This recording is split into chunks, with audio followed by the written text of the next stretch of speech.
Hi, everybody. It's Gene Simmons, and you're not, and you're listening to the Potter Than Hell podcast with Steve, BC, BB, and Dylan. But you knew that, didn't you? Ladies and gentlemen, welcome to the Potter Than Hell podcast. This is your last stop on the crazy train of hard rock and heavy metal. So sit back, buckle in, and hang on. Here we go.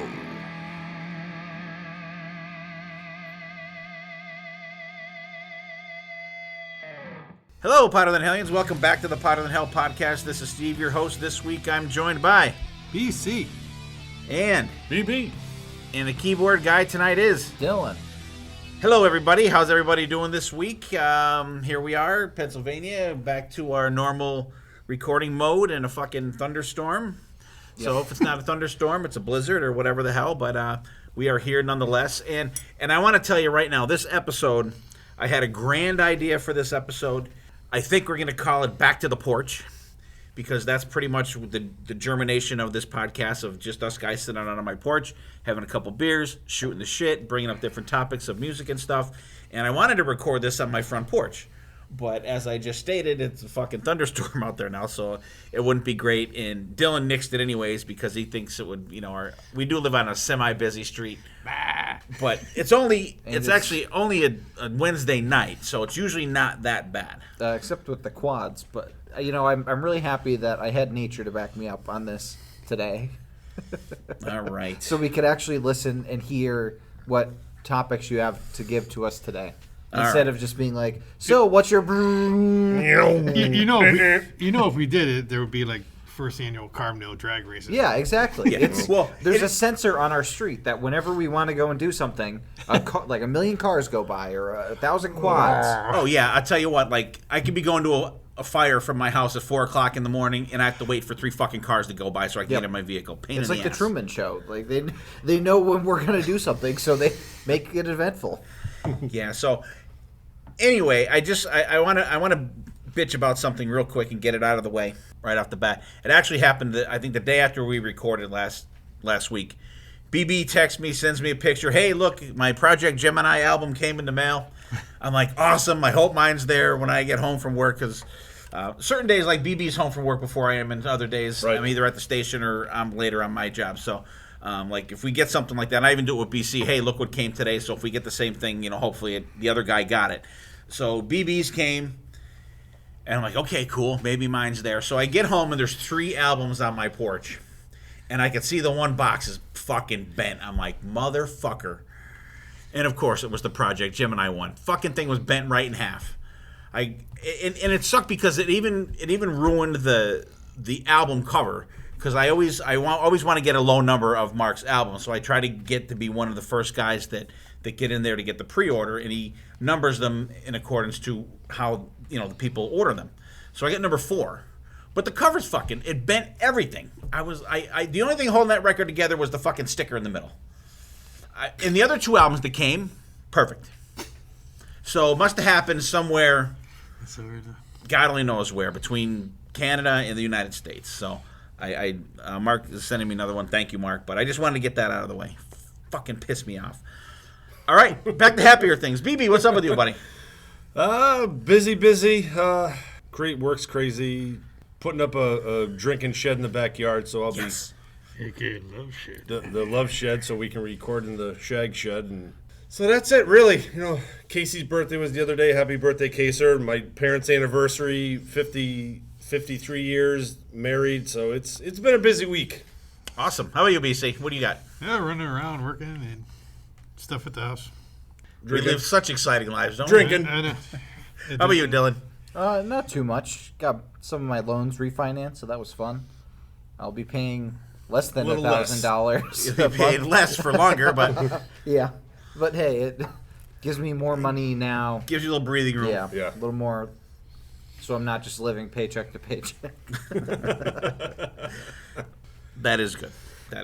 So, what are we listening to, people? BC, how about you? What do you got going? Something good, I hope. Yeah, with the release of the new Night Ranger tune, I just got back. I went through their whole catalog again. And I mean, Neverland, I think that's such a lost album for them and doesn't get the Respect it should. We rocked the hell out of that when that came out. That was one we were Did like. you like the new tune? Yeah. I liked it. Did you? It was a little keyboardy, heavier than I expected. Coming from the guy that when we did Midnight Madness, his fucking all-star was the fucking keyboard player in fucking Night Ranger. If anybody remembers Now he that. doesn't like the keys. Now he's complaining that the little new song different. has too much fucking keyboards. Oh my god, he can't please BB. Holy fuck. Why? I remember shit like that, fucker. BB's a son of a bitch. I liked it. I thought there was a lot of back and forth guitar work. I thought it was really cool. I liked Sounds it. good. And they never release like the best, according to us, like the single is never really the best one on the album. It's usually the deeper tracks. But anymore, a band puts out an album, they're all fucking deep tracks because no one, unless you're like diehard guys like us, we all have ordered our vinyl, correct? Which one did you get? Of which one? Night Ranger. Did you order pre-order? Oh, no. Oh, you did? No. I thought we were talking about something else. My brain's somewhere else. No, I did not. Okay. PC, I know you did. The Like the slate one? slate, gray, clear, whatever the fuck. Yeah, I got the yellow one. I didn't know there was other options until after I ordered it. Well, I don't care. As long as it plays, as long as it's There's a not, blue one now, but that's somewhere yeah, else. as long as it plays and it's not snapped in half, I'm good to go. All right, absolutely. All right, how about you, BB? What do you got going? The last album I listened to before we came down here was Wasp, Live in the Raw. Fantastic live album from these guys. I did a little, deeper catalog at work this week with these guys, but this was the last album when you were driving by, I was actually listening to. So, the Live in the Raw by Wasp was my last album. Love it. Good album. I had that on cassette when it came out, and it's got. Is there one or two studio tracks in the end of that? I know "Scream Until You Like It's" on there, right? Like it. And There's one. I'm gonna say there's two, right? I think. I don't know, according to Just that? they're all live on Apple Music. Or that was a new song that was live, but it wasn't. Scream Until You Like It? Yeah. Yeah, that wasn't on an album up until then. Until then. Yeah. Oh, That was from a soundtrack. Goonies. The Goonies soundtrack, yeah. I've never seen that movie. Yeah. You never seen the No. Goonies? See, I get that a lot. I told Gert that the one day. He's like, "What?" It's such a good I movie. never saw it. Never saw it. The Goonies. I The know it Goonies has slot machine was how it has I won. Lamb Chop or whatever from Indiana Jones.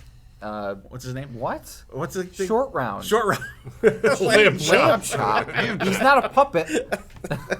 I knew it was fucking something like that. Oh my god. For me, what do I got going? I'll go, then Dylan can go.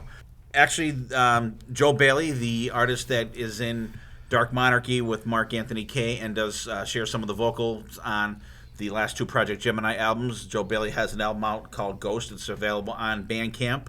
I've been binging on that because tomorrow, which will be the 27th of May, I have an interview with Joe, and we'll be releasing that as a bonus episode.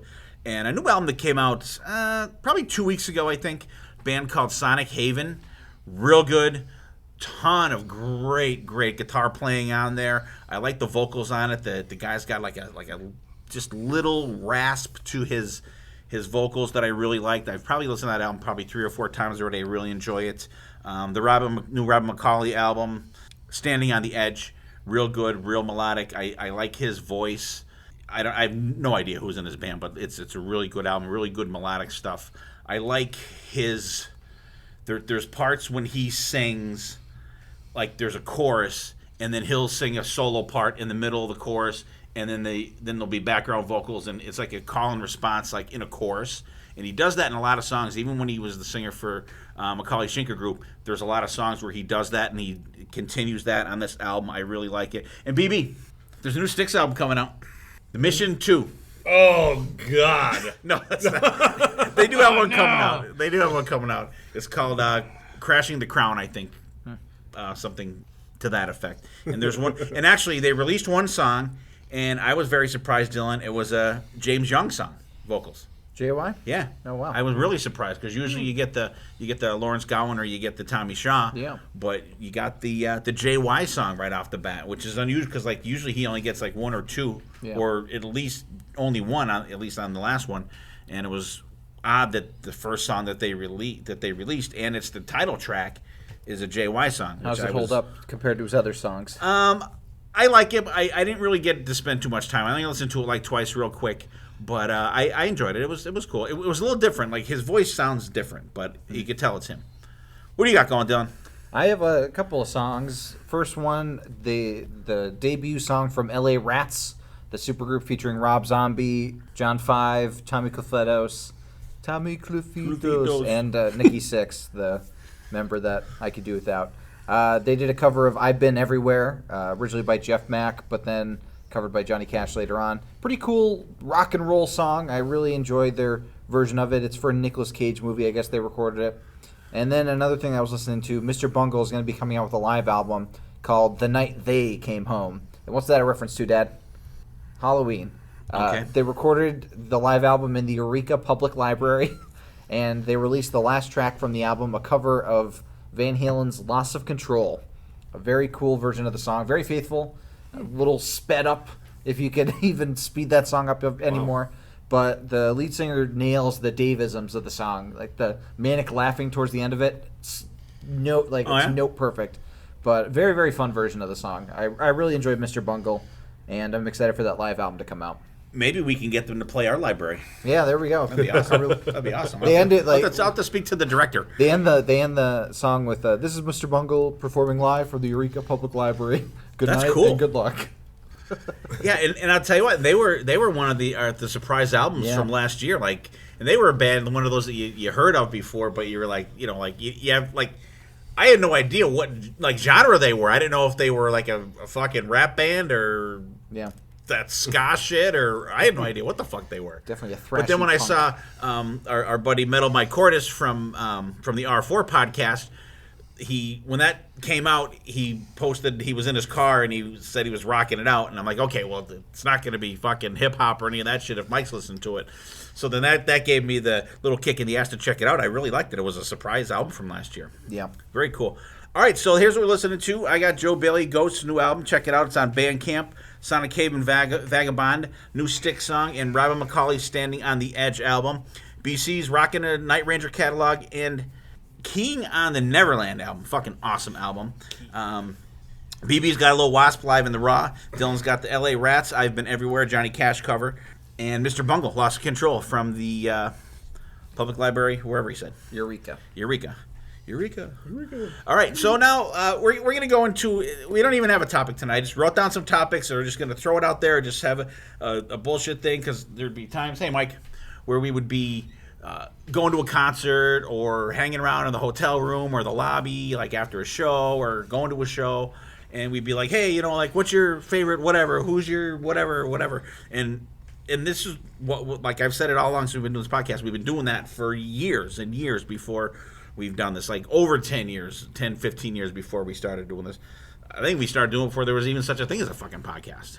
Yeah, probably. So I'm just going to, and I'm going to tell you guys, I wrote these topics down, and I did not give them any real thought of what my answers were going to be. Oh, okay. I was I wrote these down. I didn't really think about them at all. I didn't put any preparation whatsoever. Well, I didn't as to what my answers are going to be. No, I got it now. It's just at first it sounded like I didn't prepare at all. I just wrote down anything. Wrote shit down, and I didn't look them over again. Didn't check my work. Yeah.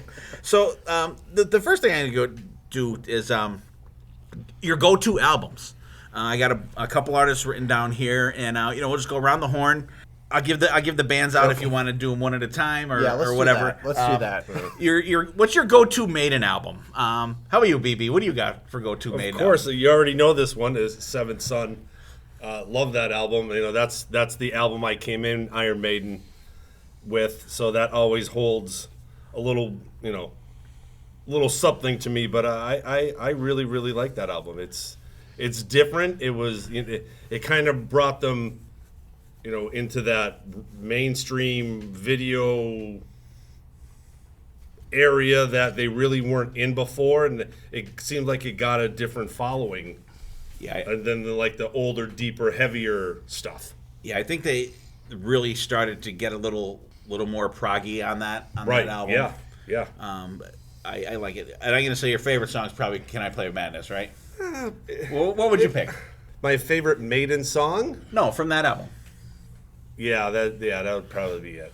Yeah, because that's the one that I found them on. So it's you always have a soft spot for the first thing that you heard. How about you, Dylan? Maiden. I kind of have two answers, if that's okay. The first one is Number of the Beast, because it has a lot of my favorite songs on there. It's my favorite Maiden album. It's an album I have a lot of comfort in, because I know a lot of the movements in it. The Prisoner is probably my favorite song off of that, because it used to be Hallowed Be Thy Name, but I've heard it so much, and The Prisoner is just such a good, underrated song. Really awesome soloing in it, and just I love the drumming in it as well. It's very cool from Clive Burr. But then the other album that might be a little surprising to everybody is the original Iron Maiden. I love how punky it is, how very different, but you can still hear where they're going to grow into because of the guitar tones. I love the song choices on it. It just, I love going to Phantom of the Opera, Sanctuary. I love hitting Prowler. Prowler's a fantastic opener. It's just a raw version of Maiden that I really enjoy. They had something to prove, and I just I like getting that energy from it. And it's funny because I've read in a ton of articles where Steve Harris hates when people say that album has a punk feel to it. He hates it. It does, though. I know it does. It has that energy that and I don't think you don't get that feel from any other Iron Maiden album. No, it feels cagey. Yeah, like you're boxing it in, and all those guys in the audience with the cardboard guitars. Yeah. How about you, BC? What do you got? I gotta go. And you got comment on everyone else's. I'm gonna say both with Dylan. I mean, the first album that got me in Iron Maiden was Number of the Beast. I mean, so there's always that little home nostalgic tug, home turf album, sure. I guess you would say, or whatever you want to call it. But I mean, hell, I got a tattooed on my arm, so I better like it. And I agree with Dylan on his second choice. That has that upbeat, like punkish. Yeah, it does, and you don't get that feel from anything else on any of the other Maiden albums, even the second one. Yeah, that's great. It's a good album front to back. There's like no skippers on it, and that's another one of the probably top 3 fan favorites. Really, it's a fantastic album. Yeah, Number of the Beast. That was my first full Maiden album that I had. I've told the story many times where I got made in Japan the first time, and I was okay with Rat Trap, but when I heard Remember Tomorrow, I was like, boom, I was hooked. And I think that's the progressive music streak in me, because you get that low part, and then you get that crescendo. That drew me to it. But Number of the Beast was my first proper Iron Maiden album that I got. It was already out at the time, but I remember I'll go right into mine unless someone else has got, just chime in, whatever. My initial reaction is Peace of Mind, but lately my go-to album, like my nostalgic favorite, is Peace of Mind. Yeah. Always. I love this, it's got like a warm sound to it. The production on it has it's the only way I could describe it in my mind. It has a warm sound to it. It does have Quest for Fire on there. It does. It does. Take that one line out and it's fucking fantastic. It's hard to defend that song, I know. That's all I can say. That's the only defense I have. They should have let that be like Lost for Words on Power Slave and just let it be lyrics. Fucking instrumental. But my go-to these days has been Somewhere in Time, since I binged on it pretty much all summer to get ready to do the episode with the guys from the Ridiculous Rock Record Review Show, R4, with Aaron and those guys. And that album, it just, and even the Loneliness of the Long Distance Runner even grew on me to a certain point. I just like it's a little, that part's like a little too repetitive, but like I will say it captures the essence of doing cross country very well. Believe me, it How captures the long fucking and repetitive essence of it fucking is. going to watch it. You watch them go in. Yeah. Okay. Here Wait they come out of the 20 woods. minutes. 20 minutes later, here comes the next kid running through. What the fuck? But like, and that album is Adrian Smith's bitch. He is the king of that album. He has writing credits on a ton of songs on there. Wasted Years, one of the most well known and liked Maiden songs, is on there, and that's solely written by him. Like great deep tracks on there. Like Sea of Madness is fucking fantastic.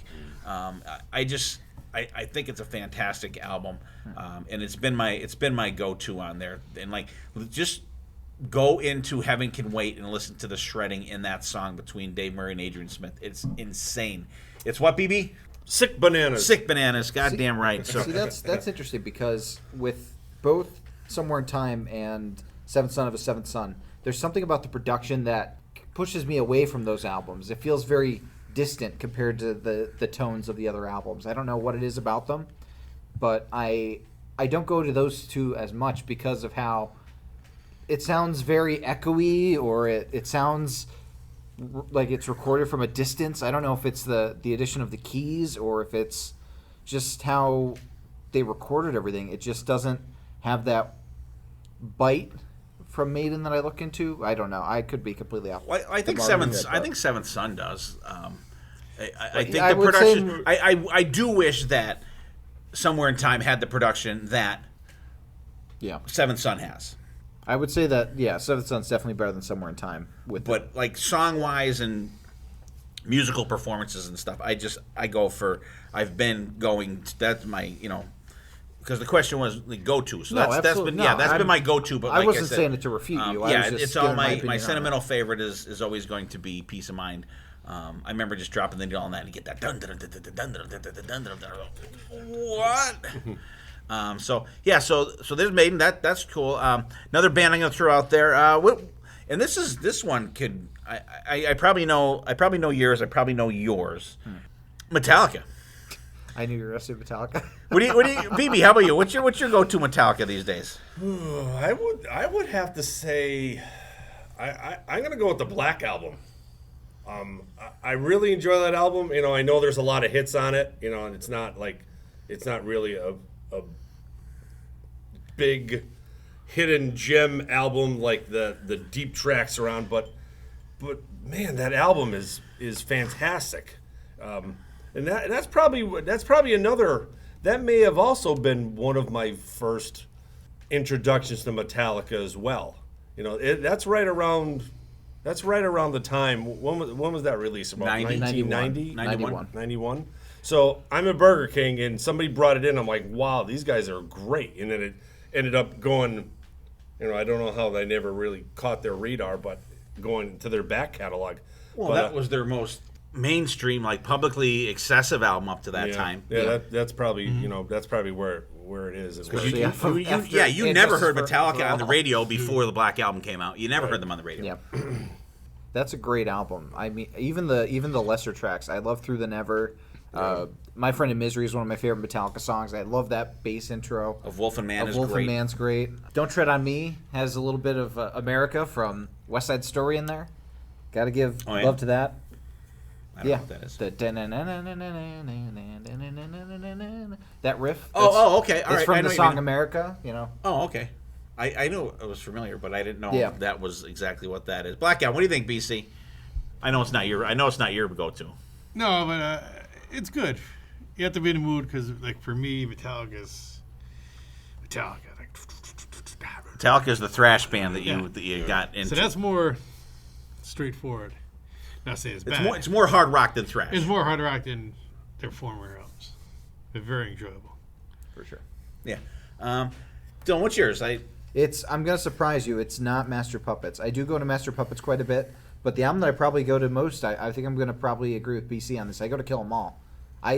It's that I like that unfiltered version of the band that's just starting out, that has that raw energy of it. The bombastic intro of Hit the Lights. I love Four Horsemen. No Remorse is one of my favorite Metallica songs of all time. All these songs are just so unrelenting. They just know how to pick somebody up, pummel them to death, and drop them at the end of the album, leaving them bloody on the pulp on the street. That's what I like from Metallica. Master Puppets has a lot more breathing to it. What kind of band has the audacity to put a bass solo on their first album and have it actually be pretty decent? It's a fun song. I really love the feel of that. That's it's an album that I could put on really at any time. Master Puppets I need to be in a certain mood to listen to front to back, even though it is my favorite Battery's a great intro, and of course Leper Messiah being my favorite Metallica song. But Kill 'Em All's one I could just put on at any time and just jam out. What do you got, BC? All-time favorite, get in the mood to do anything, is definitely Kill 'Em All. But don't touch on a bunch of tunes that I don't think there's anything bad off that album. Just it has that sound, that attitude, and an energy that you only get when bands are in their younger days. Mm-hmm. I mean, that raw, just pure energy. It's like watching a college basketball game as opposed to compared to pro. The big leagues, because they still have something to prove. They're trying to get out there, make their name. But I also would like to go to Injustice for All. That album gets a lot of slack from a lot of people. I don't know why, but Dylan and I were just talking about that this afternoon. Yeah, I could throw that on. I mean, like, maybe that's more of like a mood thing for me. Yeah, just the changes in that album. Get to the little munchkin. It's like the Seven Dwarves going to the mines in that song. But I mean, I throw that on at times. And Harvester of Sorrow, Blackened. And Kill 'Em All, nobody mentioned though. I love Whiplash. Whiplash that is great. So good. And Justice for All, it seems like that always slides around for me. Like it like it's up and down. Like I get into it, then I'm like, I'm done with it. And then I'm like, oh wow, I haven't listened to this in a while. Then it slips away again. I don't know what it is, but and I think what brings me back is one. It's always good. That was on MTV all the time. Okay. Back in the day. How about the cut version of that? It's terrible. You ever hear that? Like the radio edit of one? What? Where they just cut the intro short, or they cut the jamming short? Oh, well, I mean that's fucking like that's like in Sweet Child of Mine. That's what all that build is for that. Right. I don't even know if I even heard the radio edit version of it. It's like it's fucking terrible. For Metallica, for me lately, it's been more of songs than going to an album. I'd agree with that. Like if I had to pick an album in its entirety, it'd definitely be Ride the Lightning. I like that album because that was my first Metallica album. I was not aware of Kill 'Em All at the time. Rob's sister had a cassette in her car. We listened to it going to school. I mean, like our ride to school was 3 minutes, so you got like 3 minutes of Metallica, between Wayne Street and Brooklyn Street. But it was like it was interesting, and it was very different from what we were pretty much listening to at the time. We were pretty much Kiss, Van Halen, Ozzy at that time. And when that came out, you were like, this is not that. Mm-hmm. And so that would be like my go-to. But like I've been more of a go-to song guy. Like the stuff on the new album, like Hardwired for Self-Destruct, Atlas Rise, Moth into Flame is probably right now my top Metallica song. I love that song. I love the feel to it. But that song harkens back to songs like Four Horsemen, like stuff like that, where you Seek and Destroy, where you get that time change that speeds up and then boom, then right back into the song. I love that about Metallica. I love when they get into the into those time changes and stuff like that. And you guys were talking about Kill 'Em All. I mean that, and you're right. It has that, and it has the same. You could equate the energy of Kill 'Em All to the first Iron Maiden album too. The rawness of it, the energy that you get, that no band can really seem to get a band that have albums like that. They can never recapture that lightning in a bottle twice in a row. You know what I mean? Because they never quite sound the same. Like look at Van Halen 1 and Van Halen 2. Two totally different sounding albums. True. Same band, like maybe not even a year apart recording them, and they had a lot of these songs before, but you don't have that feel and the rawness of the first album. So very cool. How about Priest, BB? Who's your Priest go to? I know you're not a huge Priest guy. That's let me go last because right. I think BC may. Done. Priest, it depends on my mood for sure. Because I flirt between Painkiller, Firepower, and probably Screaming for Vengeance. Painkiller, that's when I'm in a mood to just kick the shit out of somebody. Really, like I'm in an angry mood and want to just blow off some steam. I'll put that album on because it just has that, angst, the Seek and Destroy feel to it because it's such a heavy album. Screaming for Vengeance, that's more of a anytime because that has a lot of variety to it. It's got Bloodstone on there, of course, the Hellion Electric Eye Opener, Riding on the Wind, a lot of really great songs. And then Firepower, I just think that's a fantastic new album that I can go to quite a bit. The Spectre is a great song, and I love the title track, and Lightning Strike is fantastic. Necromancer's cool. Flamethrower, of course. No Surrender. There's a lot of really great songs on there that harken back to the old days of Priest, but still have that new feel to it. So those would be the three I think I would spotlight.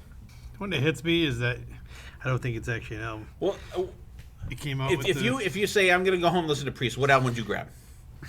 Currently, probably Firepower. Because I like the newer Priest because they're getting, to me, heavier. Yeah. But it came out right after Redeemer of Souls.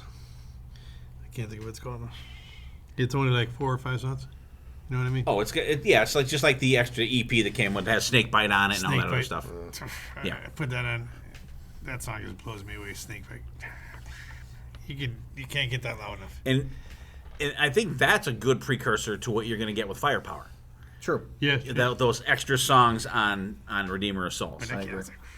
I just and that's another one too that I wish the production on Redeemer of Souls was the production on Firepower. On Firepower. But who we got? We got Andy Sneap, baby, on Firepower. You're not going to get a shitty sounding album when he's at the helm. How about you, BB? True. What'd you come up with? I'm almost in the same boat with these guys. Like, I think Firepower is easily an amazing album out of their catalog. But I always enjoy British Steel. Way back from in 1980.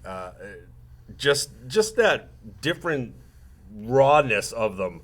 They weren't really the super heavy like they were in Firepower, but they still had that gritty raw sound to them. It seems to me like I had this cassette somewhere, and I have no recollection of what ever happened to it. So someone may have taken it because I remember playing these songs on my little cassette player that I had. So that British Steel is probably a go-to for me. Great stuff on that. There's some skippers on that album though, for me. Like United. Towards the end. Like United is, I'm like, ugh. But it's got Metal Gods on there. And what's the other one? The Red, White, and Blue. Rule the world. What is that one? It's not coming to me right now, but it's one that's fucking cringeworthy. You don't have to be old to be. That I'm not a fan of either. You don't have to be old to be Rage. wise. The Rage is fantastic. Grinder's fantastic. Grinder. Rev I mean, there's a Price ton did of great that. shit on there, but there's some that are just like United is not good. You don't have to be old to be wise. That song does not sound like it belongs in the album. That song sounds like it fits on Point of Entry for me. But like United, I could just like, ugh. But like Rapid Fire, Metal Gods, Breaking the Law, all that shit is There's some fantastic. good stuff on there. For me, I'm gonna say Turbo right now. Like if I'm gonna go home and listen to Priest, I'm gonna throw Turbo on. I don't know why. I've been hearing the song Turbo Lover and Locked In on Sirius XM all the time. And actually, I was going to work the other morning, and my shift relieves BC's shift now, and another guy, and I was literally turning the corner to the firehouse, and Turbo Lover started. I had to sit in the car till it was done. That's a great song. Turbo Lover's I was just like, fantastic. I'm sitting here till this is done. If the trucks roll out of this station, I'm still sitting here till the fucking song is over. I think I like it because of the differentness of it. Yeah. It came out, and all people, I mean, there were people, BC, you got to remember, people were freaking out. Oh my God, synthesizers and shit like that. And but they got way more of a backlash than Maiden did. But those guitar synths are more prevalent in the Turbo album than they are in Somewhere in Time. So I guess they're like my brother albums, I guess, that I would go to right now. Like even songs like Reckless, Out in the Cold is fantastic. That was great when they did that on, remember the Fuel for Life video they came out? It was the concert was from San Antonio, Texas, I think, where they did it on the Turbo Tour and the Turbo Tour. It's Turbo But like, Tour. remember the videos for Turbo Lover and Locked In? They were kind of like a little mini thing, and I like when the bike blows up and the tires rolling down the street, and the chick with the nice ass is running down the street after the tire. And then Joey Kramer's playing the drums in the street. So I mean that's my go-to for Priest. They're they're just a great. I mean, you could throw on pretty much any Priest album and enjoy it. Some of the earlier stuff, some of the stuff's a little hard to swallow. Some of the stuff that's on Sad Wings of Destiny, a couple songs. There's like a. What do you think of the two Judas Priest albums without Rob Halford? Jugulator and Demolition. Oh, Demolition. Yeah, not Ram Real quick, what do you think? I think they're okay. They're different. Definitely heavier. Definitely feel like a product of the 90s, I would say. I love putting those two albums on because they're just they get heavy. And now we have them both on vinyl. I like them. It's good for a change of pace. Yeah. It's like Ripper Owens he's Halford-like, but not totally Halford. And they definitely went heavier. Yeah. They definitely went heavier. Well, and I think it makes sense, too, for their trajectory, even if you didn't factor in Halford leaving the band, because Painkiller was the one right before that. Right. And that was heavy. So they were getting heavier. It wasn't Right. just Ripper coming in and changing everything. Like, it makes sense in how the band was going. I think some of it was kind of like we talked about the KK Priest song, trying a little too hard to be absolutely, too yeah. heavy on some of the stuff on that. I mean, the some album's people name is fucking hate it. Jugulator. Yeah, I mean, and Demolition, you know. I think people bash it just for the sake of bashing it because it's not Rob Halford. Got songs called Bloodstained. I mean, there's some songs that are not great on them albums, but like, there's not a whole lot of perfect albums out there. No, not at But all. like, they're not songs where if you listen to it on vinyl, you're gonna actually get off your ass and flip the needle over. It's not like skipping Bath on Destroyer. There have been worse albums from bands that switch lead singers, for sure. Yeah. Like But Van Halen 3. Easily Demolition, I think, for me is out of the two. If I had to pick one, I think Demolition for me is my favorite out of the two. Well, and that's the only one that's currently available streaming, right? Because I don't think Jugulator's on streaming anywhere. No, I don't think so. I don't even know if Demolition is. Demolition. I want to say one of them is. Yeah, Demolition. I have Demolition. I don't have Jugulator. But it has Live in London, Yeah. which is from, I'm not sure which tour that, because there's two of them. And how about them? They released 2 live albums with Ripper Owens in the band. They have Live in London, and then they have the I forget what the other one is right off the top of my head. I like that era. I think it would be interesting for Halford to sing one Ripper song. You'll never see it. You'll never see it. What song would you think he would be good to pick up? I think he would do fantastic on Bloodstained. I think that would be good. You know, I mean, and Rob Halford, he's still, you know, that last album, man, he was fucking wailing. Yeah, still sounds great. You know, so good throw in there, BC. Good throw in there. We'll do one more of these. What's your go-to Ozzy album, BB? Come on! Undercover. Come on, you got to go first once in a while.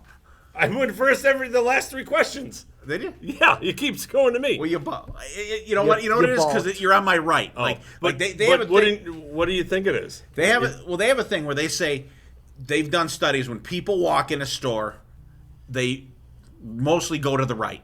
Well, yeah, that's how the flow of traffic is. It is, but so that's what I'm channeling to. I'm channeling to the right. What I think you're going to say, no rest for the wicked. Yeah. Go figure. Yeah, 100%. Not even a question. Love this album front to back. Like going deep into like Demon Alcohol. Fantastic. Tattooed Dancer is a little weird, but that's even a great song. Bloodbath in Paradise.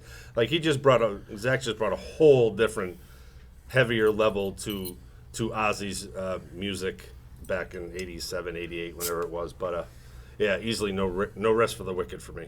All right. I'm not saying that's going to be my go-to one, but it's got my favorite Ozzy song on there, Bloodbath in Paradise. Fucking kick-ass song. Songs like Crazy Babies, shit like that. And like you said, even the deeper tracks, Demon Alcohol, really good stuff. And I enjoy it. How about you, Dylan? What's your go-to?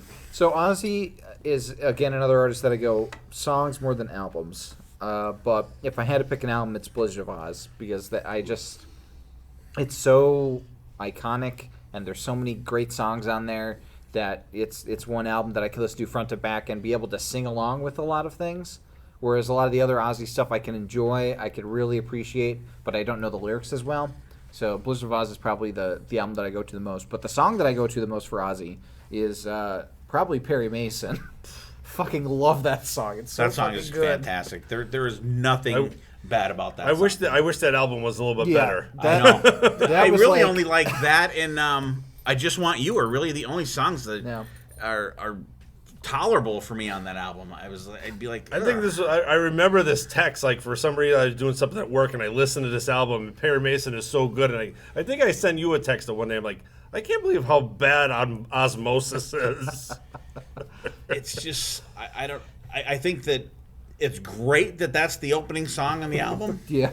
But after that, you're like, nothing's even close. I think what happened was that they spent so much energy and time and love into that one song. They're like, well, what are we going to do for the Where do other we go 9 from here? songs? Okay. What do we do Let's just phone it in. What do you got that we worked on 10 years ago? Yeah, for sure. How about you, BC? The one in the ultimate sin. I mean, front to back, there's not a skipper on that album. I mean, even the slower tunes are not skippers. Just the energy, the sound, the Jakey Lee. I mean, come on. Sonny Pooney is booing you right now. He fucking hates that album. Remember when we did the live stream? He fucking hates that. Why? Sonny, we need to talk about it. Baruto. That's what you're going to hear. Baruto. Thank God for the bomb and Secret Loser. Come on, Killer Giants for a slower tune. And I just love how, like, You get that pickup in the song, too. pick up in the beginning. I just, Ozzy, Ultimate Sin. I am going to agree with BC for my if I was going to listen to Ozzy right now, I would either pick No Rest for the Wicked or Ultimate Sin. The only thing Ultimate Sin, I think Ultimate Sin is a terrible album opener. I wish they opened with something else, a little more. The double bass. You know, I just don't like it's too it's too plotting for an open song. It needs to be something a little more like, you know, You Never Know Why, or, you know, something like that. I mean, in Shot in the Dark, that's the last song on the fucking album. Yep. You know, and that's the go-to song that everyone has on that album. But like, I would split between BB and BC on that one. Like, it would be a coin flip, No Rest for the Wicked or Ultimate Sin. I'll get side A. You can have side B.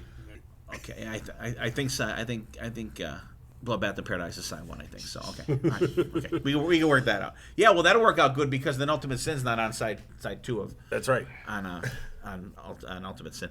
All right, now we're gonna shift gears into the world of Kiss right now. You want to get Keith? What's your favorite era of Kiss? Are you makeup up to Creatures? 80s shit from Lick It Up to Carnival of Souls, or the last 3 albums. I had to say that with a grain of salt. I have written down makeup era, 80s, and then beyond. To infinity. Beyond. To Monster and Beyond. So I'm gonna say it's pretty safe to say that no one will pick infinity and beyond, but. For me right now, it's going to be, with the exception of Carnival of Souls, it's going to be the 80s stuff. Love the original stuff. But I just, like, I love the diversity in the 80s. I mean, you know, they come out with Lick It Up, off of Creatures, and I've said it, I always think the Creatures is overrated. I love it, but I think it's overrated in the Kiss catalog. And I think Revenge is overrated, too. I love the both of them, but there's some skippers on there. The drum sound, I love it on Creatures, but I think it's distracting to me a little bit. And Revenge, I think people were more like the look, like, oh my god, like Gene's the mean guy again. He's not the B. Arthur guy with all the fucking crazy clothes and shit. Like Gene, and actually. And they have the I think it might be extreme close up. Even Bruce Kulick is like, well, Gene, he's back. You know what I mean? So it was like that. Gene coming back into the fold. I think that's why Revenge gets so much. I mean, there's some great shit on Revenge, but Every Time I Look at You is fucking terrible, absolutely terrible. Car Jam 81 on there. Stop. Not good. You're Not wrong good. about I've that. had that discussion. I know Sonny Pooney agrees with me on that. It's like better I than said, Breakout. Put put a live version on there, or just put out an EP or something with stuff from Eric on there. I think it was just thrown on there. Don't like it. But like Animalize, love it. Lick It Up, fantastic. I love the drum sound on Lick It Up and Animalize. Absolutely fantastic. Michael James Jackson, actually, for the both of them, because he did do the drum engineering, I guess, on Animalize as well, but he didn't produce it.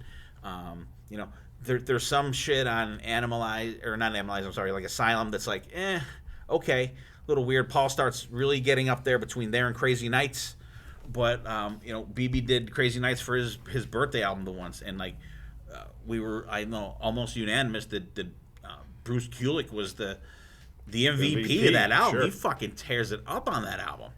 And my love for Hot in the Shade, love it, absolutely love it. And there's some awesome shit on Revenge, but it's one of my least favorite of the 80s. I like Animalize better than I like Revenge. Well, Revenge was the 90s, wasn't it? Yeah, but I'm talking like the non-makeup era. I lump that in because they were, up until when they got back together, we could say. No, I know that, but you were. And Carnival of Souls, I don't get it. I don't. What do you think, Dylan? So you notice I didn't go to you, BB. If I had to pick, it has to be the Makeup Era. Those are the albums that I know the best. Those are the ones that I really remember listening to when I was growing up. I'm not as familiar with the 80s catalog, the 80s and beyond catalog, as you guys, because I didn't really absorb that when I was growing up. You guys got to like take each album in stride. I was just throwing everything at once. Everything was out. And of course, I'm going to be drawn more towards the ones in Makeup. I even like those albums for some of the changes they do, because I think there is a diverse range of those albums. Because if you look at Unmasked compared to the original Kiss album, it's night and day. I love Unmasked. There's a lot of fantastic stuff on Unmasked. Naked City, She's So European, Shandy. I even like Girl. Torpedo Girl's fantastic. Two Sides of the Coin. There's a lot of really good stuff on that album. Talk to me. I like Talk to Me. I like Dynasty. Dynasty's fantastic. I like some songs on Music from the Elder. But then you also have the classic albums like Love Gun and Rock and Roll Over and not Destroyer. I'm not as big a fan of Destroyer. But that's probably, besides Music from the Elder, Destroyer is probably the one album I can give or take. I know that's probably going to get me 100%. bashed. But A lot of people don't like that album. There's some of Kiss's most iconic songs on that album. I will absolutely give you that. But Great Expectations is terrible. I don't like Sweet Pain. What else is on that album? King of the Nighttime World's good. The first 3 tracks, fantastic. But the rest of the album, from there. yeah, the rest of the album I could take or leave. God of Thunder is also good. But yeah, I just, compared to like Love Gun and compared to the original Kiss album and compared to Hotter Than Hell. I'm not saying I love all Kiss. I love them. They're all my favorite. I love the old cat. I do. And it's hard for me to decide. I know it's because there's a lot of fantastic stuff in the Makeup Era that I really love. I mean, in terms of ballad-ish songs, Turn on the Night is one of my favorites from Kiss. It's not quite a ballad, but like a lighter song that's like more of a pop, radio friendly. Yeah. Like Turn on the Night, I love that song. But yeah, I have to go the original because those are the songs that I remember and like sing along to and jam to. I mean, and I'm gonna say probably in my and BC's defense, like we were around. Yeah. I've been around since '76, so I literally missed. You've seen most of it. First Kiss album, Love Gun, or not Love Gun. The first Kiss album, Hotter Than Hell, Dressed to Kill, Alive. I wasn't a fan when they came out, but like from Destroyer on, I was. We were right in there from when each album came out. Yeah. And you guys had that benefit. I had everything was dive in. Here's the whole catalog, Dylan. I had to dive into the deep end. 20-some albums. Swim down to the bottom to Yeah. try and find some the diving weights that Yep. they threw in to get you diving. Yeah. What do you think, BC? This is a hard one because It is. And I just threw 80s out there just for sake of discussion. Love them all. That's where it pretty much started with me is Kiss, the Makeup years, and there's so much good stuff throughout those years. But when you look back, as I got older, I loved the Makeup, all the Makeup years. So it's bored of it. But then Lick It Up is incredible, Animalized. Revenge. You know why I think maybe that is because we were younger and couldn't do anything with the music that we had. We can only listen to it. But when we got into the 80s stuff, we were hanging out with more friends, going out, starting to party, having girlfriends, getting laid or not or whatever, partying with people, and you had more of a and then MTV came in, and it was more out there. You know what I mean? It was more out there. So I think that was a big difference too, because I was 8 years old when I got Destroyer, and in 1976 I was 8 years old. How much more can an 8-year-old do than sit in his bedroom and listen to fucking records? And you know how our school was. Very few Kiss fans. There was like me, Steve Levine, couple fans, and You guys were the Juggalos back in the 70s. Hey, but there were very few hard rock fans, or really music fans in general, when we were in school, and even up to high school. I don't remember, especially in like elementary. It was like people, you get the new, there was no music talk. I had Steve Levine. Me and him were pretty much the Kiss guys in grade school. People looked at me weird. I mean, for many reasons, but I had a Kiss lunchbox. You still have it? I wish. But and people were like, looked like you have. Even then, you were looked out upon. Yeah. It wasn't. I mean, I never got beat up because I was a Kiss fan. It wasn't anything like that. But what the hell is that? Where's the Scooby-Doo lunchbox? Right. Fuck Scooby-Doo. And little did they know that Kiss and they were going to Scooby-Doo collaborate and be in a movie together. All right, BB, are you ready for this one now? I am ready. Can we move on to you? All right. This is probably the only one I knew right off the top of my head.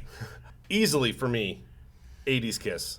Between Vinny and Mark and Bruce, they just brought a different guitar sound, a different shredding sound, more that I enjoy. I remember a while ago, my cousin had a tape somehow of the Wonderland Ballroom. That's the one, the black and white. It was on a VHS. Yep. He made that into a tape, and I had that tape. I played that live tape more than any Kiss makeup era cassette ever.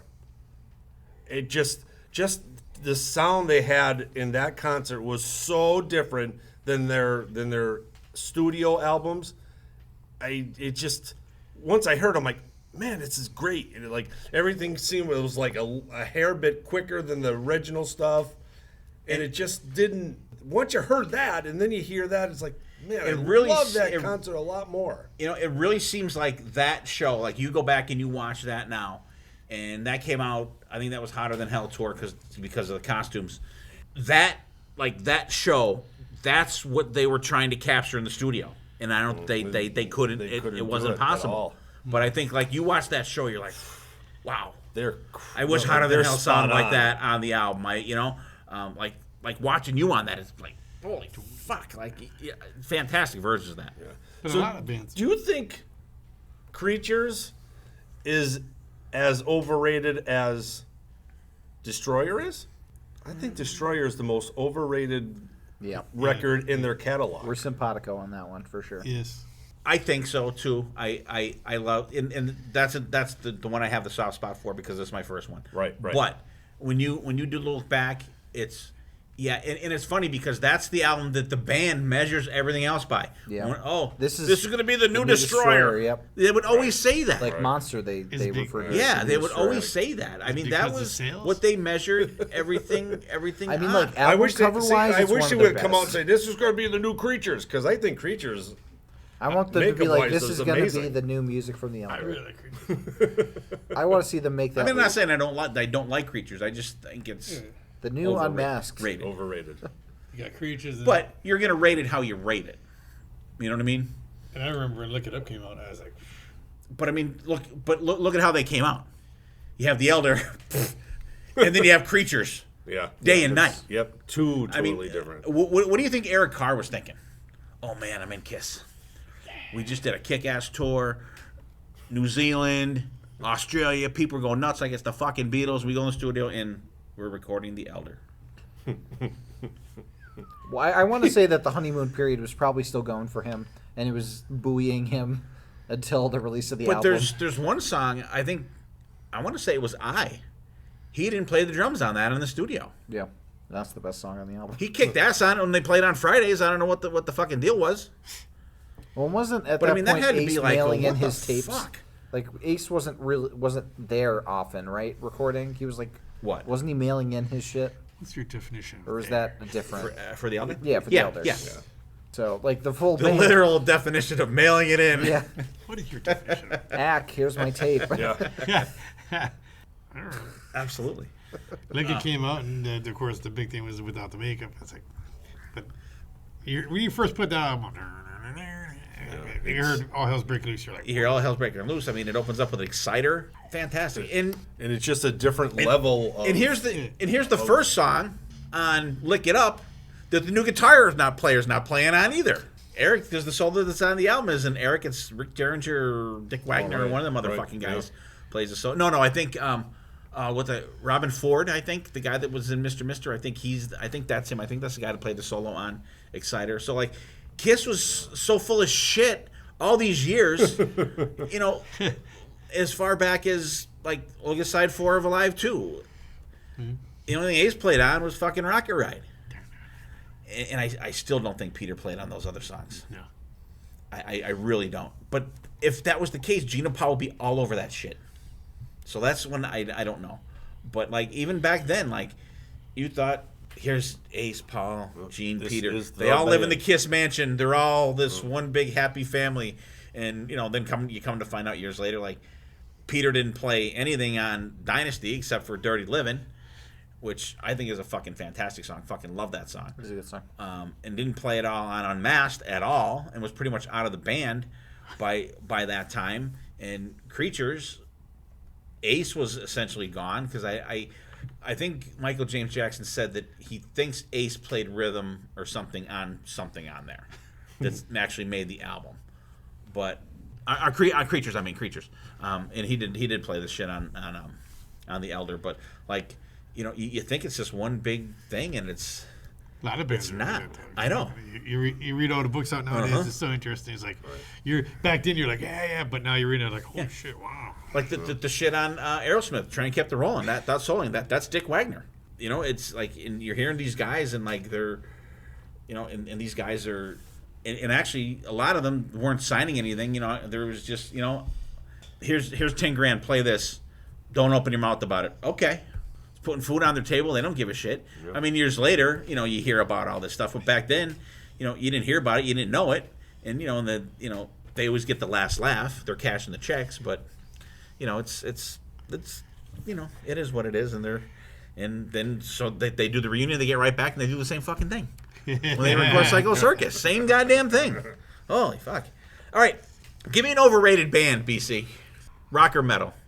We can get into Springsteen and all that shit, but Dave Matthews Band, that's just a fucking given. Overrated. Did I think it's overrated? Or, Yeah. Got me like it's going bad. Overload right now. How about you, Dylan? I'm going to say Poison off the top of my head. They have a lot of great songs. Don't get me wrong, and some of them are very talented. But I think there are a lot better bands in that era that should have been bigger than Poison. I think Every Rose Has Its Thorn propelled them to a level that I don't know if I think that they deserve to be at. But like I said, they have a lot of really good stuff. I don't think a lot of their albums hold up as well, especially towards like the 2000s. There's a lot of duds. I didn't want to say Whitesnake because everybody's really good on Whitesnake. I just don't like them that much. Right. Like I understand why they're big. Right.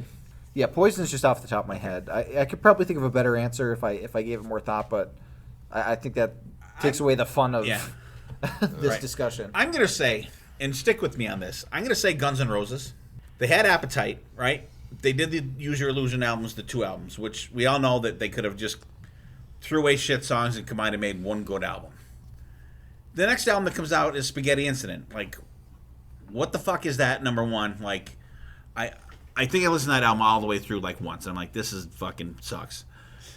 And then you don't get Chinese Democracy till 25 years or more later, whatever the fuck. And there's maybe 3 songs on there that I like. But they're filling fucking stadiums on the arms of one album, essentially. And a couple smattering of songs from the Use Your Illusion albums. Yeah.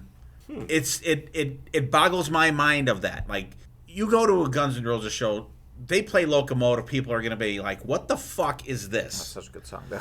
They play Back Off Bitch or Garden of Eden or fucking Right Next Door to Hell. Song, they're going to be like, what the fuck is this shit? You hear Sweet Child of Mine, Welcome to the Jungle, they'll go out of their fucking mind.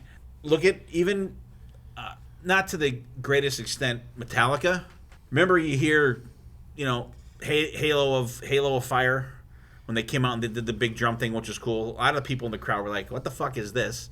And they liked like Moth into Flame. Wasn't that Now That We're Dead? Now That We're Dead. Well, whatever one it was, they came out and did all the thing. Like some of the songs, I noticed that when we saw not Motley Crue, Megadeth, Metallica. Jesus Christ. That a lot of people were like, "What the fuck is this?" on a lot of these songs. But you hear One, and you hear Sad But True, and I wish they would play that back at the regular tempo from the album. It's like a fucking funeral dirge the way they play it now. It makes it heavier. I understand that, but so I don't know if anyone's with me. I'm gonna say, and trust me, you guys know how I rave about Slash, but it just baffles me of how they are that. And they're what was it, one Never in a Million Years tour or whatever the fuck it was with, but it's only Slash, Duff, and fucking Axl. Axl, yeah. And I mean you have Dizzy Reed, like, okay, hey, yeah, Bring back Gilby. Yeah, but like it fucking I like baffles Matt me. Sorum. Matt Sorum's a good drummer. He is, but he's not even the drummer now. No, he's No. They The kicked Matt Sorum out? No, the dude that was with them since Wow. I can't think of his name. I don't even. Chinese Democracy. He's the drummer. I can't believe that. Yeah, Matt Sorum. that's my pick. That's a great way to sell that because you I think understand what you mean. their biggest album first and a lot of pretty much clunkers after that. And you think about it, and we were going to go see them right before the Corona shit started. We were right in the pit, and now that you say that, you're like, man, but like us, we would know the deep tracks that they were if they even played. And I got to give them credit too. I mean, they do bust some of them songs out, right? And because even when Axl sang in AC/DC, he got them to do deeper tracks. Yeah. Like shit like Shot Down in Flames and stuff like that. He got them to do some deeper tracks. But it just that part of it just like kind of baffles me. Yeah. I like it. What do you got, BC? You still can't come up with anything? I threw a bunch in a hat. Like I said, I'm thinking of stuff I listen to. I enjoy these guys, but I don't know. Buck Cherry, I think, is very. They put out good rock. I was gonna say Buck Cherry. They put out good rock, and people, Buck Cherry, Buck Cherry, Buck Cherry. I'm not saying Name this. a song other than Crazy Bitch. And Sorry. Yeah. I don't know that one. Sorry, I'm blind. Sorry, I'm Like blue. they just released Come a on. new. They just released a They new. just tune. released a new song, right? New song, and Yeah. I put it on. I listened to it twice. It's like you can sit there. I would have turned it off if it came on, but I'm not going to go to it. Yeah. It's good, but it's good. I'm just gonna say it's hilarious that you say that, but just keep going. But I mean, I'm thinking about all the stuff I That's listen part of why I to. didn't It's want to just, say it. I don't know. It's like I like to listen to them, but never once I driving home saying, you know what, I'm gonna fucking break out some Buck. That Fuck album they did was the best thing they did. Yeah, No, I don't know about That was good. fun. That was fun. It was fun. It was different, like, not And it's different, our favorite word. but you don't even know they're cursing when you listen to it. It's like, Do a cover of oh my god, I Don't Care by what's that artist's name? The Scream. No. And then there was a bunch. I mean, I'm getting out, not after a subject, but I'm losing time frame. Maybe late '90s, 2000s, probably more later '90s, when all those bands were coming out. Oh, this is great. This is the next. This is next. Like That. Pop. Like Saving Abel. Oh, Yeah, like They the built those guys up. it was like Rev Theory is good. the early 2000s like Early jock 2000s. rock, kind of like arena rock shit. They would have one good thing, and there was Yeah. no staying power with any of those. Rev bands. Theory, Papa Roach. Rev Theory, Papa Roach. They were signing them bands like they were signing hair bands in the 80s. It was like Exactly. Hinder, Hinder. Yeah, it's wrong. Theory of a Dead Pinder's Man. first 3 albums are really good. Theory of a Dead Man. Yeah, Another after one. that. After American, whatever that second one, Nightmare? third one is, American Nightmare. After that, Then the singer left too. He's gone, yeah. They were great live. They were fantastic live. They were 3 so Days fucking Grace. loud. Holy fuck. 3 Days Grace, all those bands. I mean, it was just they would come out and be like, "Oh, these guys are decent," and like, Them, like Candlebox, they were all in the same Saliva. I mean, you could cherry pick some songs Yeah. from each band that are cranking. Trap. Like Trap, there's Puddle still, of Mud. yeah. I mean, there's a couple. put Like- on money. The way the lead slid my ass. Other than that, And a lead singer that doesn't Boy, know you sounded when to just like him, BC. stop. That was Buck Cherry has that- like a couple good songs. I really love that one song, Dead, that ends one of their albums. That's fucking excellent. fantastic oh, song. they have good songs, but Speaking of they're always built up. Puddle of Mud, No, absolutely. remember BB's bachelor party? Part one, where we had it at the Mitchells. That was the theme song. She fucking hates me.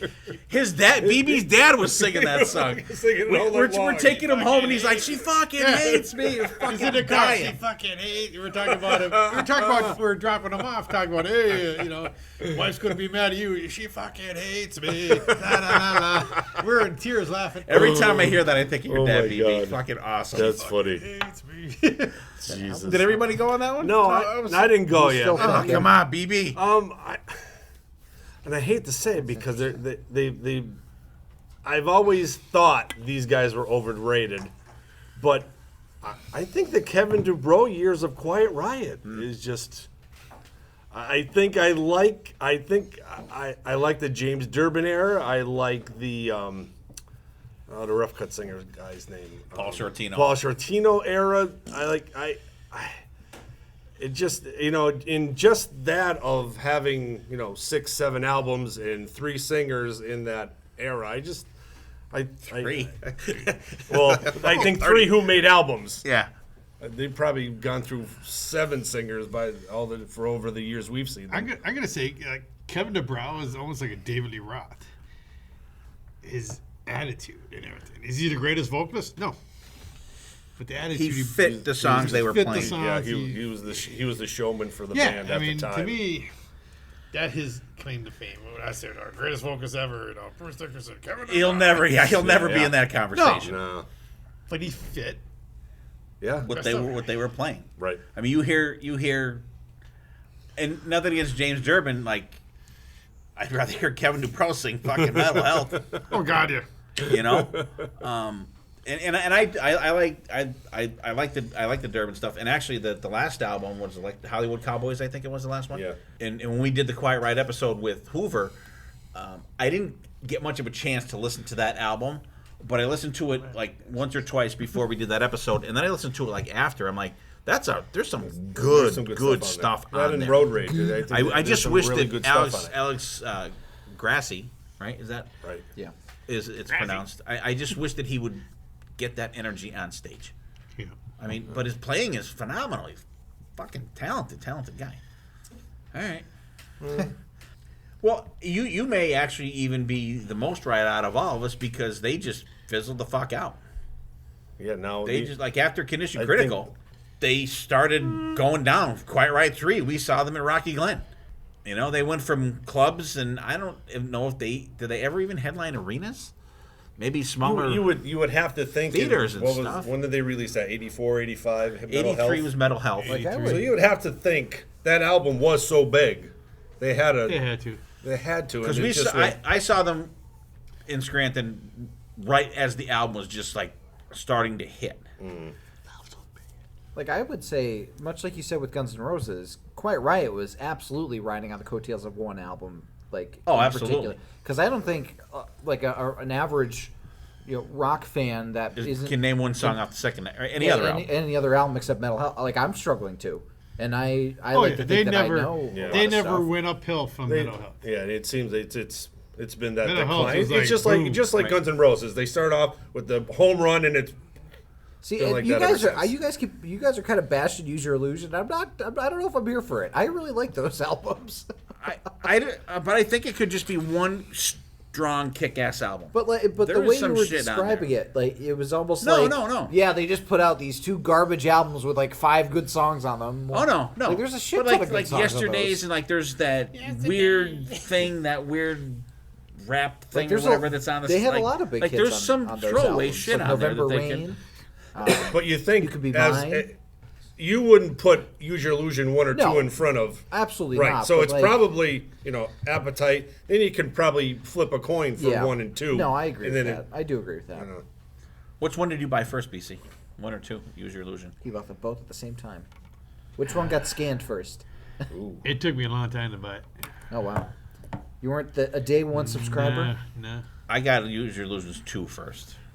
Is that the yellow one? The blue That's one. the blue one. I remember you getting them. So you had them before me. So maybe I Two I think, has- but I two's mean, good. they were like a week apart. Was it because of You Could Be Mine? Is that why you got 2? they played a shit. Probably. Yeah. Probably. The video was out. I mean, video was Song, Locomotive. Oh, is kick ass. Si- Sounds Locomotive's Civil on War, there. second one? Estranged is on there. Yeah, Strange is great. Getting the Rings on there. Getting the Ring's good. There's some great shit on there. Then the first one has Right Next Door to Hell, The Garden. Yeah, they got Alice Cooper on there. Yeah. I mean, there's some really good stuff on there. But that's what I'm saying. But the casual Guns N' Roses fan is not gonna know those songs. Yeah. They're just going to be November filler for Rain them in a and Civil concert War. until they get to something Mr. Brownstone or Yeah. Paradise City or whatever. You can almost. The cover of the Godfather theme.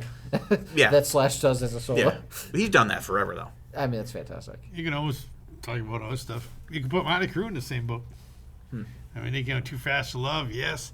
Shout at Devil, and then kind of Theater of Pain. And, No, I think they got bigger as they went though. Dr. Feelgood, I feel like, was their peak. I think so too. You had I remember that like came out.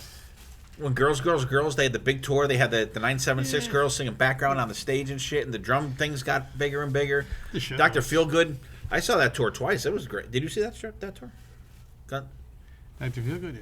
Where'd you see that? Did you see Binghamton? Boom. 'Cause I saw Binghamton and the Meadowlands. As crappy as it is to say, I think they started petering with the John Corabi era in terms of like selling out places. I'm not saying in terms of quality. Oh, no. I mean, everybody did that. Well, once Vince Veal, Veal Parmesan. is- once Parmesan. Vince was out, done. Because I mean, you didn't have him being replaced like in Van Halen with like Sammy Hagar, a known person. yeah. it was I John mean, we knew Corabi John from Corabi The because we knew the Scream. screen. But We're like, yeah. the average rock fan out there is like, who the fuck is this guy? How do you And then say when his last they name? put that album out, they're like, It was a this totally isn't different Girls. This isn't Dr. Feelgood. This isn't Theater of Pain. This is in the Die Hard a Crew metal people. album. This is not Motley Crue. This is way more heavier than Heavier. Shout at the Devil. No, Like I- production wise and everything. And the crew fans hate it. Yeah, they hated it. They do. Better But than then there's some Crue Generation fans that like think Swine. it's their best album. A lot of Hoover people- loves Hoover. That's Yeah. Hoover's A lot of favorite people. album. Yep. It's a good album. It's a very good album. And all right, so let's do one more. Then we'll do our gems here. Which one should I pick here? All right, what band do you guys listen to within the last 10 years that you think it's insane that they're not more popular? Oh. No, I'm not going Oh, you first. oh. You're done being first for the night. Fuck yourself. You complain about it. You complain about it, you're last. How about you, BC? Band Some for of the it you've been, I'd say within the last 10 years that is great. Have been putting out stuff. Doesn't have to be a bunch of stuff, but putting out shit that's you're like why the fuck aren't? I mean, bands aren't as popular as they used to be because fucking people don't listen to music the way they used to. 10 But years, like, what do you think? Like, who just like the last what do you 10 think? years. or the last 2 years, like within that time frame? Oh my god, I'm thinking something, but that's way back. I'll throw out a couple while you guys are Throw it thinking out about there, it. Houston. I'm gonna say some of these European bands like Heat, Eclipse, some of the bands we've seen on the Monsters of Rock tour, and these bands have, at least 4 or 5 albums out. The music is fantastic, and what I really like about these, a lot of them are mostly like Scandinavian bands, like Finland, Norway, Sweden, bands like that. Denmark, I don't know if they're considered Scandinavian, but like within that area there. Like, listen to these albums, like the last couple Eclipse albums, the last couple Heat albums, the last couple Pretty Maids albums. The production on these albums is absolutely fantastic. And, you read the producer's name, you're like, who? Never heard of him. Who's this guy? Whatever. But, like, I've not heard a bad sounding album from any bands of that area, of that, that this time frame, and that has come out. And like the last Heat album, like Heat 2. I mean, the singer, of course, Eric Grunwald, prayers and thoughts to you. He's going through cancer treatments right now, but they brought back their old singer when he quit the band. He sounds fantastic. I don't know. I've never even seen a video of him live, so I don't know. I don't know if anybody could put out the energy that Eric did, that he did on the Monsters of Rock Cruise BC. I don't know if that's even possible.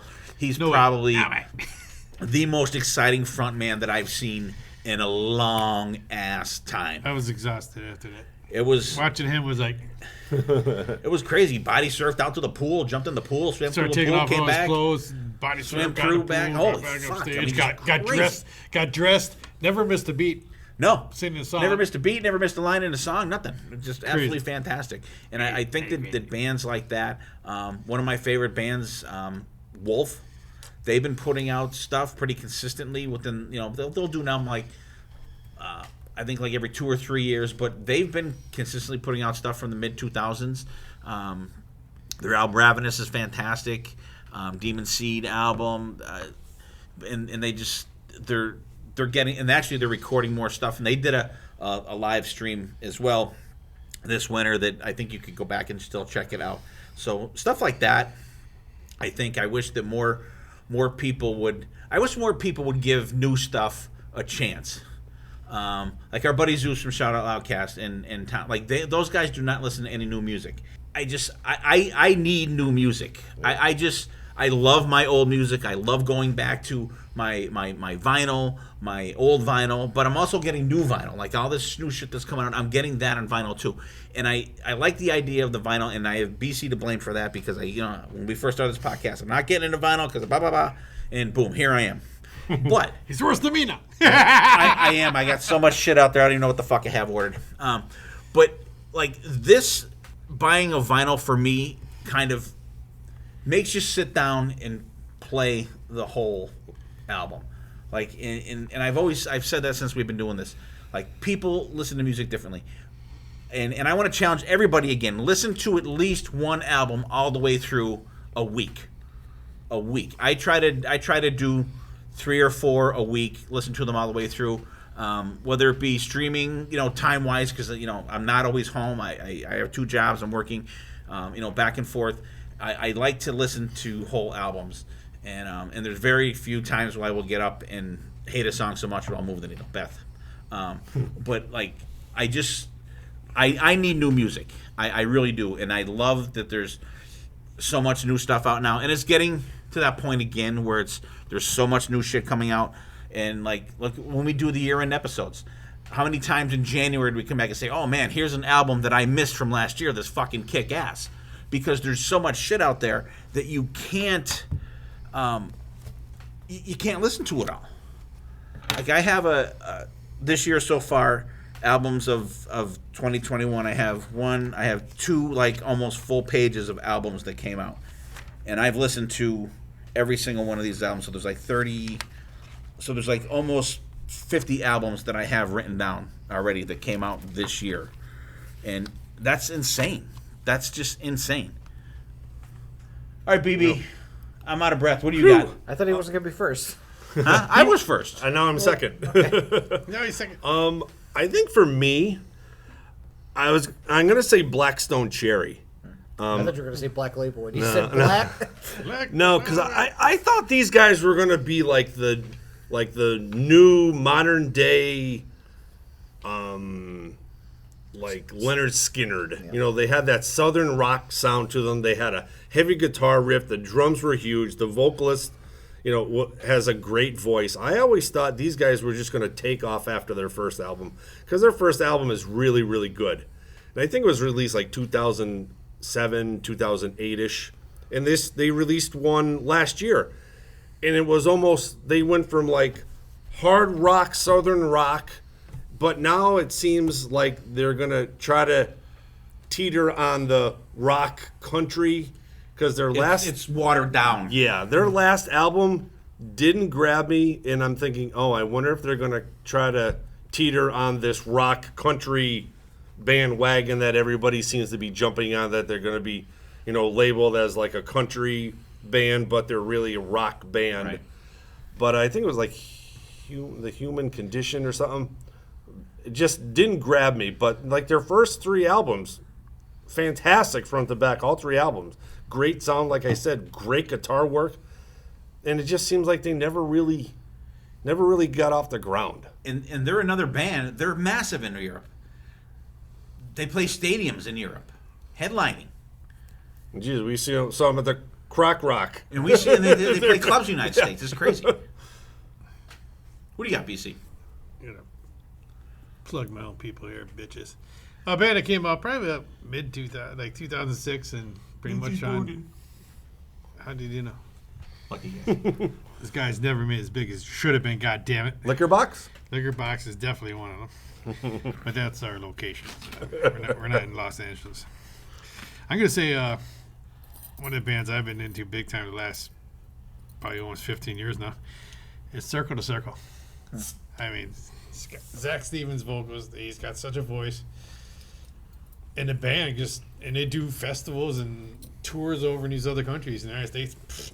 Nobody probably even say their name. And their albums are, they're getting constantly better and better and better. It's just in the United States, but then again, the whole music's in the United States is another story for another. The Circle to Circle. I like them. They're good. And they just put an album out, right? Yeah, they constantly been putting albums out. They got like 8 albums. But do you hear about them here? Do you guys think it's something like the backing they're getting? Well, because like a lot of these bands, they're putting out their own stuff. Like there's no like very few bands that like, okay, they got a big record company to push them. You know what I mean? So like, is it a thing like that? And I think and you hit it too, where they're huge in Europe and stuff like that. I think that I hate to speak for a whole continent, but I think they're more open-minded to new stuff. Not open-minded. Over in these other countries, when a band they like a band, they love you for life. And they're like, oh, this is the. They're not fly-by-night people like we are. This is the hot thing right now. And this is the next hot thing. No. The thing over here is gone. Over there, the people love you then. They love you the whole fucking time. Huh. You don't get that in the United States. I agree with that. Everything here is, It's right now. Red Sox are fucking on fire, baby. This is the greatest thing ever. No, Def Leppard is not. It jumps over the board. Yeah, that's a good point. No, it's definitely the attention span of America is a lot different from the attention span of other countries, and I think it's just because of the sheer overwhelming amount of content that we have. Like you figure, like the UK, the BBC has like a few channels. In America, we have like all these different things, like all these streaming services, all these like you have DirecTV with like 500 channels. There's like 1,000 sports channels alone. Like there's so much content and so much happening that like we've been kind of trained to not have a like too long of an attention span because they're constantly trying to sell us the next thing, and it's kind of capitalism at work going on there that causes our attention span to be a little slower. I work in advertising. I know how it works. We can make money off I know that, how but it now we goes. need to make money off this. Yeah, So exactly. bring that in, push this to the side. Because we know that this might last, but we don't want to take that chance. So we're just going to keep throwing new things out there just in case something fits. It's almost like a comedy show. You know, not every joke is going to land. So you're throwing jokes a mile a minute so that at least one joke is going to hit somebody and they're going to like it. You know, it's kind of like that. That's just my opinion. I agree with BC. Who do you got, Don? I have 4 bands, if that's okay. Sure. For different reasons. Whatever. I want to spotlight. Spitting all over the place here. I want to spotlight Anthrax. Of the big 4, they are definitely the one that is not featured as high a pedestal as the other 3. I think they have the best singer. I think Joey Belladonna is a better singer than anybody else in the other big 3. James comes close, I will say, but I think Joey has a higher range than James. James definitely has gotten a lot better as he's gone. It's miles different from the Kill 'Em All barking to the stuff on Hardwired, but I think Anthrax has now gotten its deserving spot. I think they're one of the best of the big 4. I like them better than Slayer. I think their songs are catchier. I like them better than Megadeth most of the time. because I like what they bring to the table, and they don't get the recognition that they deserve. Next one I want to spotlight. This band, I mean, has been getting bigger, but in terms of the rock scene, I don't think they're as well known. They're more known in the alternative scene, Royal Blood. I think a lot of like people your guys' age don't really look at Royal Blood that much because they're considered alternative. But they have some rockin' stuff, and I think that they deserve kind of a little more spotlight in that. And then I want to spotlight Volbeat. Back in the day, they did have a lot of songs that came out on the radio, like Lola Montez, Still Counting. Like they did have some radio play, but they're not really as well known in America as they are across the pond. Not many people are like, yeah, let's go see Volbeat. Let's fill out that stadium. They're another band from Sweden. Yeah, they were the opening band, like for Metallica, and they opened. They were before fantastic. Avenged Sevenfold too, so they were like the, like, jumpstart band, quote unquote, in that bill. They were before the fucking DJ, like, but Avenged Sevenfold fucked us on the DJ. well, I mean, you know, what can you do? People there was must a baby. procreate. Yeah. And then the last band, this one's probably going to get a lot of booze, Coheed and Cambria. I think they have such a unique way, like they have such a unique take on the music. It's prog mixed with some alternative stuff, mixed with some heavy metal, and like no two albums sound the same for them. And I love how they constantly evolve, and they do interesting things. It's not just the same thing over and over again. Hey, this worked, let's keep doing that. They're constantly evolving, and I think they deserve a little more recognition. They have some heavy shit. If you listen to Welcome Home, the soloing on that, mind-blowing, sick bananas. Yes. But it's just a really good band that I think don't get... They have a really niche, hardcore fan base. They're like their fans are like Rush fans. You know, they know every note. They know the whole stories behind each of the albums. They could sing along to the solos. So how are they in the United States? They're not that really. No, they're basically like the Dream Theater. Are they an American band? Yeah, they are. They're from America, and like they're basically like Dream Theater, but like lesser down. Well, we did that one album We're from like- them, right? Did we do an album Yeah, from them yeah. or something? I- That was one of your one- birthday albums or something. I think it was. Are they bigger somewhere else? I can't tell. I think people- they They opened for Maiden a bunch of times. they have a super dedicated fan base. It's exactly like Dream Theater, BC, and they take a lot of influence from Dream Theater, where you know their fans are ride or die. They Yeah, live, no, I- breathe that band. You know, it's like a lifestyle at times for some people, and like I think their fan base is called Children of the Fence, which is a reference to some of the stuff inside their songs. But I think they deserve to be in a more mainstream spotlight than they are currently. All right. I can speak to Anthrax. I do agree mostly with that. I think they're way better than Slayer. Yeah, Okay. Slayer fans, please don't murder like me and I my would family. say Slayer is but, probably the second most regarded. Like from yeah. like And- not many people know Megadeth by name. But Anthrax seemed to me like the most accessible band That's what I'm saying. Yeah, their songs are catchy. of those four. Like those, yeah. I think it seems like that the guys in that band would be the guy that would come up and bullshit with you. Yeah. Right. About whatever. Scotty You know, is my Scotty favorite would member be- in all of these bands. I think he would be great. I think he'd fit right in to sit down at this fucking table and shoot the shit with us. Yeah, I agree. You know, I mean, I think they're like more like user friendly, fan friendly. Volbeat, I agree with you with them. I just started getting into them last couple of years, and the last album they put out got fucking railed, and I thought it was fantastic. Loved it. Coheed and Cambria, I can't speak a lot to them. I don't really know a lot of them. And what was the other one? Royal Blood. Royal Blood. I'm on board with them. I saw them live. I thought they were fantastic. Yeah. In general, I just think the United States does it back the same type of thing. And there's so many different genres too. Like there might be niche genres that work really well in different countries, but the United States, there's such a wide variety of music, let alone people, and just where everybody comes from. Well, I mean, I don't know the music industry as far as like country music goes or hip hop or whatever, but I don't think I've ever heard of a country band from Sweden. I don't think I've ever heard of Keith Urban is from New Zealand. No, but I don't think I've ever heard of like a country band from there, or I don't think I've ever heard of a hip hop artist from France or Denmark. You know what I mean? So Yeah. I think you're right in that respect. They we do have, exist, but it's like I'm sure they very do, much but centered around, I don't think you're not seeing country fest or Sweden country rock or whatever, Queen, something like that, or you're not seeing a Donington Monsters of Rock type festival for fucking hip hop. You're not seeing that for country music. You're not seeing that for. I'd say you'd probably see it for pop bands. I think there's probably pop a lot of stuff and like there that. are like a lot of rap as well. Like rap But like, No. I mean, maybe we don't hear it because like we don't listen to that. yeah, that's But also a factor. I'm sure that an average country in particular is very much kind of a American centric thing. right. There's like folk, of course, like folk is everywhere, which There's is no kind of country music anymore.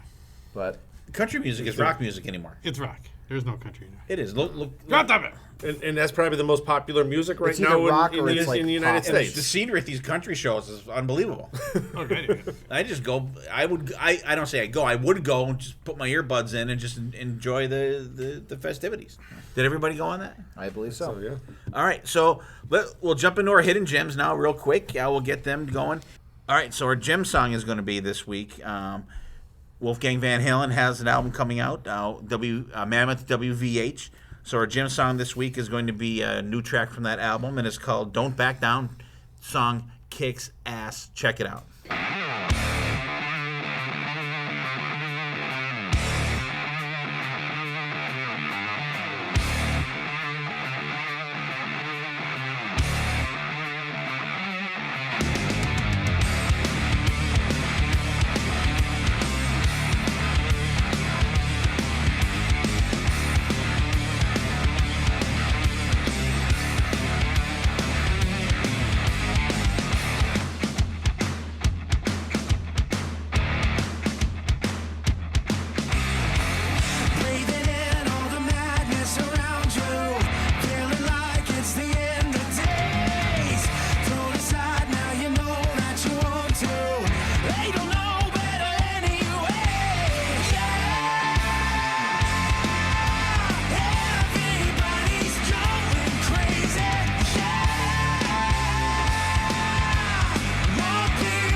right, hidden gem time. Hope you guys enjoyed Don't Back Down from Mammoth WVH. Coming out, I think, either within the next 2 weeks it comes out, I believe. It may actually even be out now when you guys listen to this. I'm not really sure, but it'll definitely be out very soon. Let's go to our hidden gems. Dylan, what do you got for us this week? Okay, this is going to be a hidden gem for us Americans, but probably not for our overseas listeners. Eurovision just ended its 2021 ceremony. They didn't get to have it last year because of COVID, so they came back with a vengeance. Basically, for those who don't know what it is, it's a giant song contest for all the countries in Europe to submit an artist or a band for a brand new song to compete against each other for domination, and they vote on which song they like the best. This year, a rock band won, a band called Måneskin, I believe it's pronounced. It's spelled M-A-N-E, like a horse's mane, and then skin. From Italy, they won with the song Zitti e Buoni. I butchered the pronunciation like nobody's business. It's an Italian song. The lyrics are in Italian, but the instrumentals are in rock. It sounds great. It's a nice bouncy song, really fun riffs in it, and it's just a real cool song. It's great to see that rock and roll is still appreciated across the world. They won against 30 different countries, and a lot of those countries had different styles of music. There was some alternative stuff. There was some pop, folk stuff, a lot of different genres, and the rock song won. A very good song. Check it out if you haven't listened to it. Måneskin is the band. Dylan played that song for me. It was good. I'm like, oh, there's Italian. Okay. Yeah, I'll a play it couple for of you words guys that were after. like, okay, that I know, like, Yeah. very, very little, but You I got can recognize something a couple like words. The cognates. Yeah. What would that be available to put on our Spotify playlist? Yeah, it's available. It's okay. So put that on there. It's on the Eurovision playlist, but it is also available on Spotify. Okay. Yeah. Cool. There's two different versions of the song. One's on like the album that they released this year, and one is specifically the Eurovision version, because they have to have songs that are like 3 minutes or less. So sometimes they have to chop it a little bit. But both versions rock. They're great. All right, cool. BC, what do you got? BC's been like, oh man, I got 2 gems. I got them in my iPod. He's showing it right here. What do you got, BC? He's so proud of He's this. ready. It's almost even. He's got one even for everything. he's got one even for next week, BB. His phone will. He'll lose his phone or something. Right, it'll die or erase or some fucking thing. The screen will blow up. I washed my phone. I'm sorry. I don't have a job. What do you got? There's nights when I can sit around and get on music, and I call it freelancing. Click on you might like this, and next thing I know, I'm 3 hours later. 30 bands from what the original band I was in. And I came across these guys one day. I was like, damn, they sound good. Blackwater Rising. From what I gather, the lead singer guy that started his band's out of Brooklyn, New York. Believe it or not, they don't have a Brooklyn, New York sound. The best I could say is, and what they say here is, it's a collection of soul-bearing, angry-ridden, riff-heavy material that's proudly anchored in the foundations of traditional hard rock writing. Giant guitar riffs served up on a bed of crushing grooves with soaring melodic vocals and big hooks. Wow. Sounds like someone from Brooklyn. He's got big. Was he a boxer? He has big hooks. No, it big seems, left hook. It seems it has a good southern feel. I think not heavy southern feel, but it's very heavy groove. Because they have 1, 2, 3 albums up throughout the last 10 years. They're a phenomenal band. I never heard them until, like I said, freelancing. Until you got stuck in the rabbit freelancing hole. one night, clicking on this, click. And like I said, I've heard that name before for some reason. I I don't know. I've heard that name. It's not in my Apple Music, but I've heard that name before. I have to check them out. What do you got, BB? All right, let's go back to 1991 with the band Shotgun Messiah. I always love bringing these guys up in a gem situation because I think all their songs, except for the couple that they play on Sirius Radio, are pretty popular. But they got a lot of good stuff out there. I'm gonna just highlight the song, the three things BC likes: sex, drugs, and rock and roll.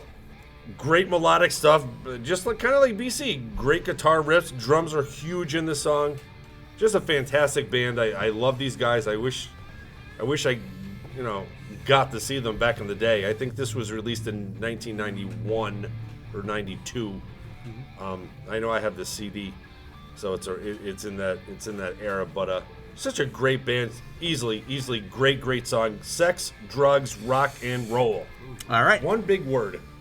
Yes, it is. All right, very cool.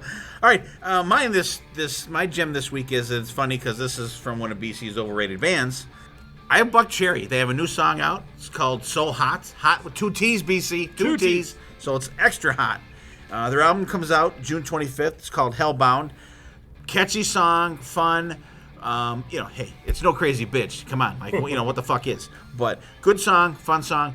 So check that out as well. So there's our hidden gems. Dylan's got Monoskin, some unpronounceable name. It'll be on our Spotify playlist. BB's got Shotgun Messiah, Sex, Drugs, and Rock and Roll, all one word. Yes. And BB's got the Angry Guys from Brooklyn, Blackwater Rising. I'm gonna have to check those guys out. BC. What's that? BC. That's true, but you're just the angry man from Pennsylvania. No. I thought you said BB. He said BB twice. Okay. Did I? He's got BB on his He's mind. got BB I do. on your mind. I do. That guy with the black shirt, not the guy with the red shirt. No. And I have Buck Cherry. So hot. Buck. So, let's get back to our little discussion here. Dylan, Yes. this is a much broader topic for you here. Okay. Give me 2 bands you wish you'd seen back in the day Back in the day. that you can't see now. Oh, that's a good one. That's a good topic. I mean, BB sitting there going, boy, I'm glad he didn't pick me first. I mean, I'll say One was Dio. right off. One was like this. I'll say Dio era Sabbath, since I've never seen Dio before, and that would have been fantastic to see him play with the band. Luckily, we got to see Black Sabbath with Ozzy. That was fantastic, and I can only imagine how it was with Dio. Even Heaven and Hell, that would have been cool to see them as well. BC and I got to see one of them shows. And then I think my other one would be probably Bon Scott era AC/DC. You can copy. Because that, I haven't seen AC/DC at all, and that version would just be stellar. Killer to see, I'm sure. BC, look at him. Look at him. Looks like BC's he's got got a death notice. BC's got 37 bands in his head. Read the question again. Name 2 bands Okay. that you wish you got to see back in the day that you can't see now. But I'm not saying it's not a band that isn't still around, but like original lineup or a lineup that is no longer out there. I want to be Bonfire with Rachel Vocus. Klaus. I'm going to kill his last name. Not Klaus Meine. Not Klaus Meine. But Bonfire with the original Vocus. And Jay's trying to think of something different. We'll come back to you. All right, BB. What do you got? BB's like, oh, no. Look at BB. Well, of course, I'm going to say the original lineup of Van Halen, because that is the only lineup of Van Halen I did not see. That was an easy one, and I'm like, who else would I say? Then Dylan had the Bon Scott, but I there's so, like, I would have loved to see Kiss back in the day. Like, to be in that Winterland Ballroom in 1974 or whatever it was would probably fucking blow my mind, because that is just... That's viable. Well, That you is would have just- seen the same show if you seen them at the Majestic in Wilkes-Barre, or whatever the theater was down there. Oh. That was the same tour. Oh, okay. Yeah, there was some great, like, even AC/DC opened up for Rainbow with Dio, Right. in that theater. Yeah, Van Halen, Kiss back in the day. Like, I'm trying to figure some, like, older. I would have loved to see the original lineup of Boston. I think Boston is a fantastic band. Rockin' stuff they released back in the day. I think That would be they'd be like, I think they'd be the 3 that would easily Alright. be up there. For me, you mentioned one. I would love to see Rainbow with Dio. I would love to see Richie Blackmore and Ronnie James Dio and Cozy Powell on the same stage. That would be absolutely fantastic. I love that era of. I like all the eras of Rainbow. Honestly, I love them all. I don't love all the songs. The stuff with Graham Bonnet is really cool. The stuff with Joe Lynn Turner is fantastic. But I would really like to see, because really, with not counting Elf, I've seen Ronnie James Dio and many configurations, and even the original Dio band I got to see live. I got to see them, when Craig Goldie came in, and then I saw them with Tracy Z, and then we saw them with Doug Aldrich. We saw them with Craig Goldie again, and then we get, I saw Dio with Sabbath when they were called Heaven and Hell at the time. BC and I caught one of those shows. So like really Dio with Rainbow, like I said, not counting Elf. I mean that was like way back, but that's the one band with Dio that I have not got to see, which I thought would have been absolutely fantastic back in the day, especially with Cozy Powell. Fantastic drummer. Love that stuff. And I'm going to throw these guys out there.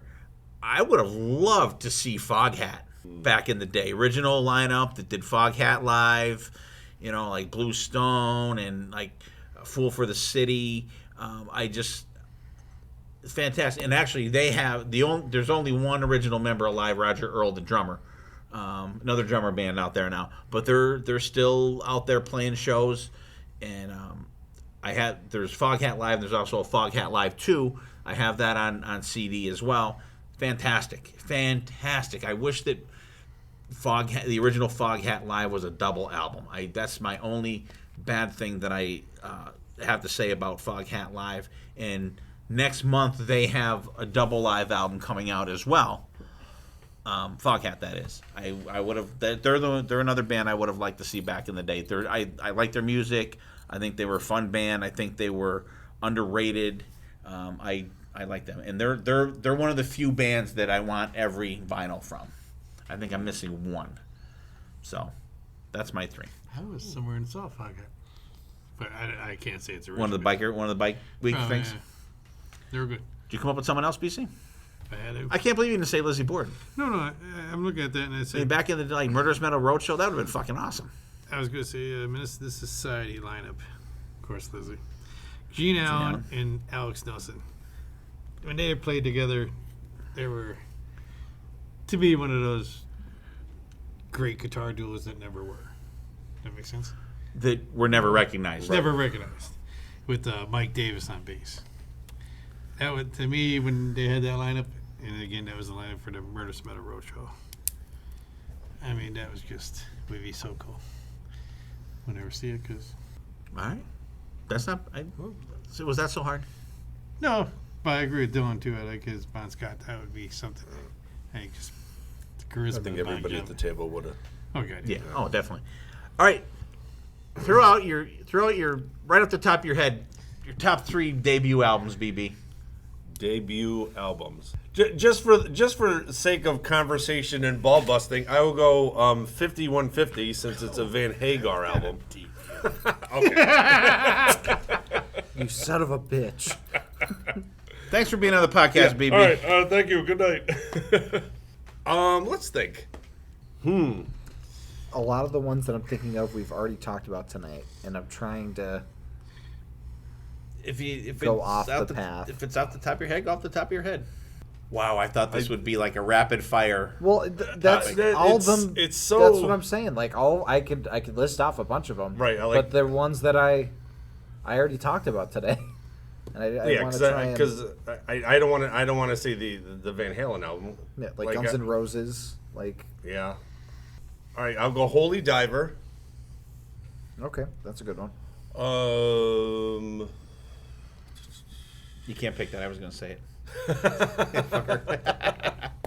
All right, so then I'll pick BC. But actually, you really could pick out say 5150, because it's debuting a new singer. It's so you know different. What I mean? It was was new thing. So different. Yeah, let's go Holy Diver. Let's go On Through the Night. On Through the Night. And we'll come back there for number 3. What do you got, Dylan? I'm sorry. I'm going to go off the beaten path. So Faster Pussycat. I think that's a really strong first album. It's a fun album. It's a very fun album for sure. My next pick, scrolling real fast through my phone. All of these are out of format. Cannot talk about them. Right off the top of our head here. Okay, fine. Too Fast for Love, I think is pretty solid. I don't like Merry Go Round, but the rest of the album I really like. And then the third one, I'm going to say, I'll just say Appetite. Like, it's a perfect fucking album. It's fantastic. Nothing wrong with that.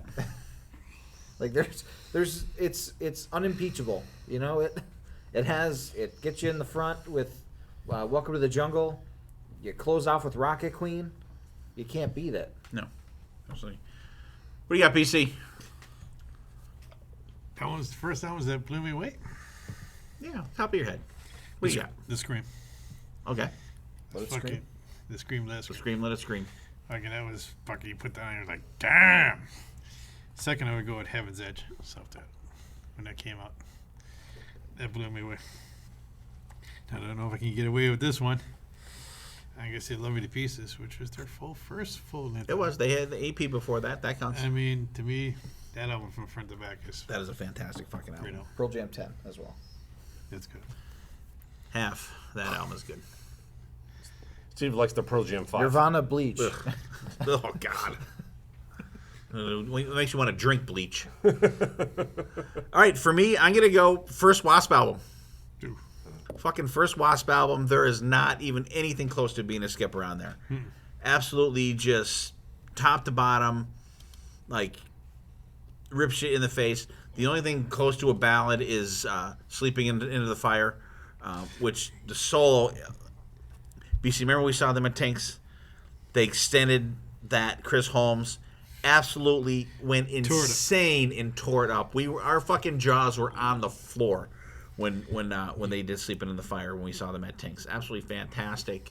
And I got to go with the debut album, Saigon Kick. That was a different album. Came out in 1990. That was, when things were starting to get oversaturated and shit. But that is an album that you can't say it's hair metal. It's not even close to hair metal. Mm-mm. It's not. Oh my God.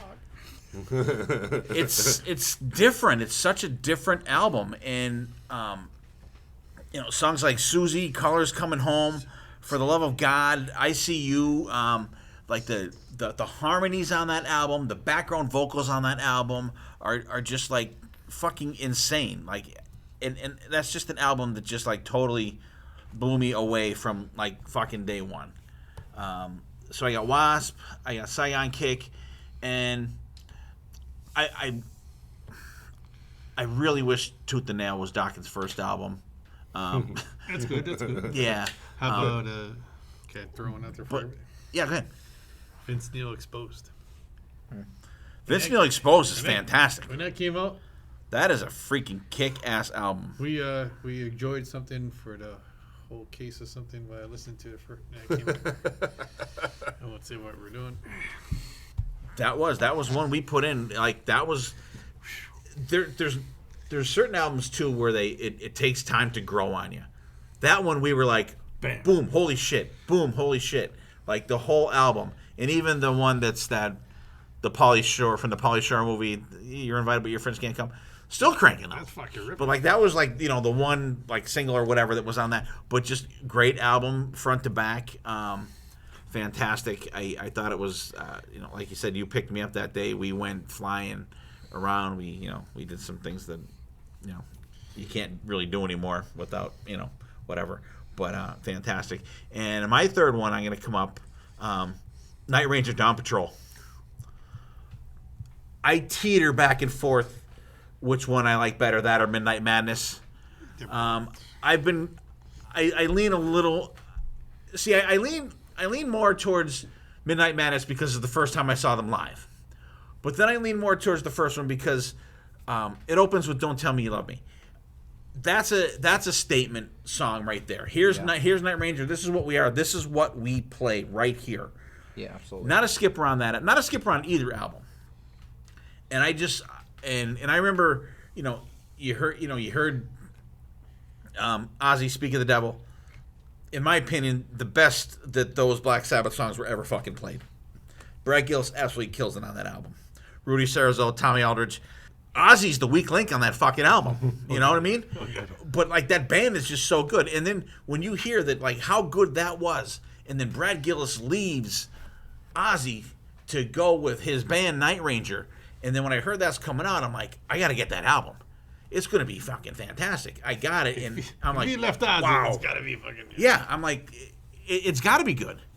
And you not only had Brad Gillis, you had Jeff Watson on there too. Both of them tear it up. They were another good guitar duo back in the day that just didn't get the credit for being up there. I mean, you could throw them with Halford or with KK and Glenn. You know what I mean? You could throw them down with in that conversation with no problem at all. They both stood out on their own, and they both had their own different styles, but they meshed together. fantastically. Fucking fantastic. I love that. And I do lean a little more towards Night Ranger for that. So now that we did favorite debuts and that, we'll stick with the kind of album thing here. Give me 2 albums you can't live without, BC. I had to take. Your house is on fire. You can literally physically take 2 albums out of your house. What do you take? It's so hard. That's so hard. It's burning. Timbers are falling. Ooh, damn you. I didn't think this was going to be this hard tonight. There's a bunch of. And like I said, really I honestly didn't give thought to that. I wrote the topics down like 2 weeks ago, and that was it. Mine are out of format, but That's it. No, hey, Your house on fire. You're up. Yeah, house is on fire. if I had to pick 2 of my vinyl records that I really can't live without, I'm picking David Bowie's last album, Black Star, and I'm picking it would probably be Weezer's debut. As much as I know you hate that album like means a lot to me. I have a lot of memories associated with that album. I knew it front to back. There's some spots now because I've kind of gotten away from Weezer a little bit, but those 2 albums, very meaningful. As we're running out of the house, I'm going to punch Dylan in the face, throw Weezer back in, and grab another one of mine. Yeah. What do you got, BB? I'm going to take, this is going to surprise everybody, but I'm taking 1984, and I'm going to take Pyromania. All right. They That's are cool. they are very 2 close foundation albums that I don't think are front to back. You're not going to take Hysteria? That's why my house caught fire, because I tried to burn that album. I will kill you. I'll give you the gen. I will fucking kill you. Fucking kill you. For me, I'm not leaving my house without Styx Grand Illusion. And I'm going to leave my house with Frampton Comes Alive. Those 2 albums are coming out the door with me. Those are good. They are, as much as I love Kiss. Kiss was my total world. Besides Van Halen, like even before I got into Van Halen, those were the 2 rock albums that I listened to that were tugging me out of Kiss world. And the Styx album, I think that's the reason why I love the progressive rock shit, the shit with the keyboards and the different time changes and stuff. That I think that's the album that steered me liking stuff like that, like Mark stuff, like Project Gemini, like how I like that stuff with that has keyboard solos and all that shit. Love it. Well, how's this? I wish he was. I'm surprised he wasn't going to take the Mission. I gotta say that If we had to take 3 albums, I do like it, but that would be That's when he punches him in the face and throws it. There'd be like 8 other Styx albums before I would grab before that. Although I do love it. How about this? Because I forgot that you had this on vinyl. I don't take the Weezer because that's pretty easy to get on vinyl, but I take the Black Parade by My Chemical Romance instead. Does it have to be fun? Well, I was just. No. Oh, It's just saying it. That's easier for me to come up with a Like, fast answer. It's not. The question was not really if your house is on fire. It's like the 2 albums you can't live without. Yeah. Oh man, somebody shout at the devil. I guess that's in my youth, going back to when that album came out. That was a game changer in certain ways. sure. Oh, absolutely. And I already picked Lizzie Borden. That goes without saying. But another one I totally love put on is Tesla's first one, Mechanical Resonance. They're just 2 albums that just have that sound and that guitar tone. We could call them the pff albums. The pff albums. grab my pff albums. All right, last one here. Save the best one for last. What's a bucket list band that you have not seen That we still can see? that you still can see? Okay. For me, it's Aerosmith. I have not seen Aerosmith. I want to see them. I know that their set list is probably going to be super disappointing at this point, but that's a band. You'll still be able to say you saw Yeah, them. that's a band that I do want to see before they retire. I mean, I've seen Joe Perry. I've seen him play an Aerosmith song. So Yeah.